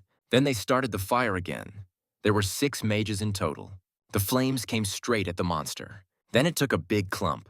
The guys shouted to put up a shield. The mages immediately did so. The golem's fist flew into the blue protective sphere. A strong shockwave flew through. It was so strong that it was much harder to hold the shield, and there was a lot of smoke from the debris. It looked like the barrier had been damaged, a dent forming under the golem's fist. Eventually, it shattered into small pieces altogether. The mages were shocked. Then the golem struck right where the mages were standing, crushing many of them. A lot of blood splattered. Some had limbs sticking out, and some were lucky enough to fly out from under the heavy stone fist. Park Yunchul realized that things were getting worse and worse. He decided that he should hurry up. Yunchul rushed forward with lightning speed. He thought about what if the Necromancer died. Ahead stood an army of flaming undead. Park Yunchul prepared his fist and ordered them to get out of the way. He killed all the skeletons one by one. Park realized that along with the Necromancer, all the undead would die. The undead were now looking directly at the man. He smiled at them and told them to advance, for he would destroy them all anyway. The undead swarmed at him almost immediately, and he had already managed to attack first. The blow was very strong, so the whole group of skeletons was thrown back into the wall. But there were much more of them, and they were not weak, and the undead approached Park Yunchul again. Now green magic had gathered around them. It was Park Yunchul's magic. The undead had been interrupted and were lying in a pile like garbage in a landfill. Yunchul turned around, smiled, and thanked Han Taeho. Yes, it wasn't actually his magic. It was Han Taeho's magic power. He was holding a ball of magic in his hands. Huang Kyuho also said that this was what one would expect from Han Taeho. However, Daeho himself wasn't having so much fun. He thought about hitting the skeletons several times with magic lightning, but there wasn't even a scratch on their armor, which didn't make him happy at all, and he wondered what kind of dead people they were. Then Kang Hyuk turned to his soldiers. He ordered them to destroy the hunters. The skeletons lined up in rows. Huang Kyuho frowned and wanted to say something. After a couple seconds, when the skeletons had already surrounded him and Han Taeho, he shouted that they were coming this way. Han Taeho held the magic in his hands and swore. Then they didn't realize what was going on at all and were greatly surprised something was happening upstairs. They were blocks of stone and it wasn't clear at all what was going on. Huang Kyuho asked what it was. A scary-sized golem had reassembled from them. It stepped on something and there was a loud crunch. The golem was identical to the first one. The guys were terrified. They asked if there were 2 of them. The golem was already walking towards them. The vice president and the remaining mages were not amused at all. The mage said it was a curse, yelling that they had spent all their mana to get rid of one, asking what they should do with the second one. The guy also asked if what destroys a golem turns into another golem. This struck the president even more. Someone called out to Park Yunchul. It was the vice president of the guild. He was pointing his finger at Kang Hyuk and ordering him to kill that scum sooner. Sweat broke out on Yunchul's face. He replied that he would like to, but there was one thing. Said while he was busy, immediately a sword was thrust towards him. While busy with something else, he struck the attacking skeleton right in the forehead. The skull cracked open. However, the undead was not confused. He raised his longsword and stuck it into Park Yunchul's back. It pierced through him. The man was stunned. He cursed himself for being distracted, and now he had a cold weapon sticking out of his chest. The veins on his body were bulging. This surprised Park Yunchul, and he asked himself if his muscles were growing, even though it was very painful. His body really did swell up a lot, and he talked about how painful it was. It seemed like his veins and skin were about to crack. Yunchul was terribly angry at the skeleton. He shouted that the skeleton had seriously pissed him off. A purple medium flew, and he was yelled to watch out. It flew straight into Park Yunchul's inflated back and was already quite close. The man smiled and said they must be fucking kidding.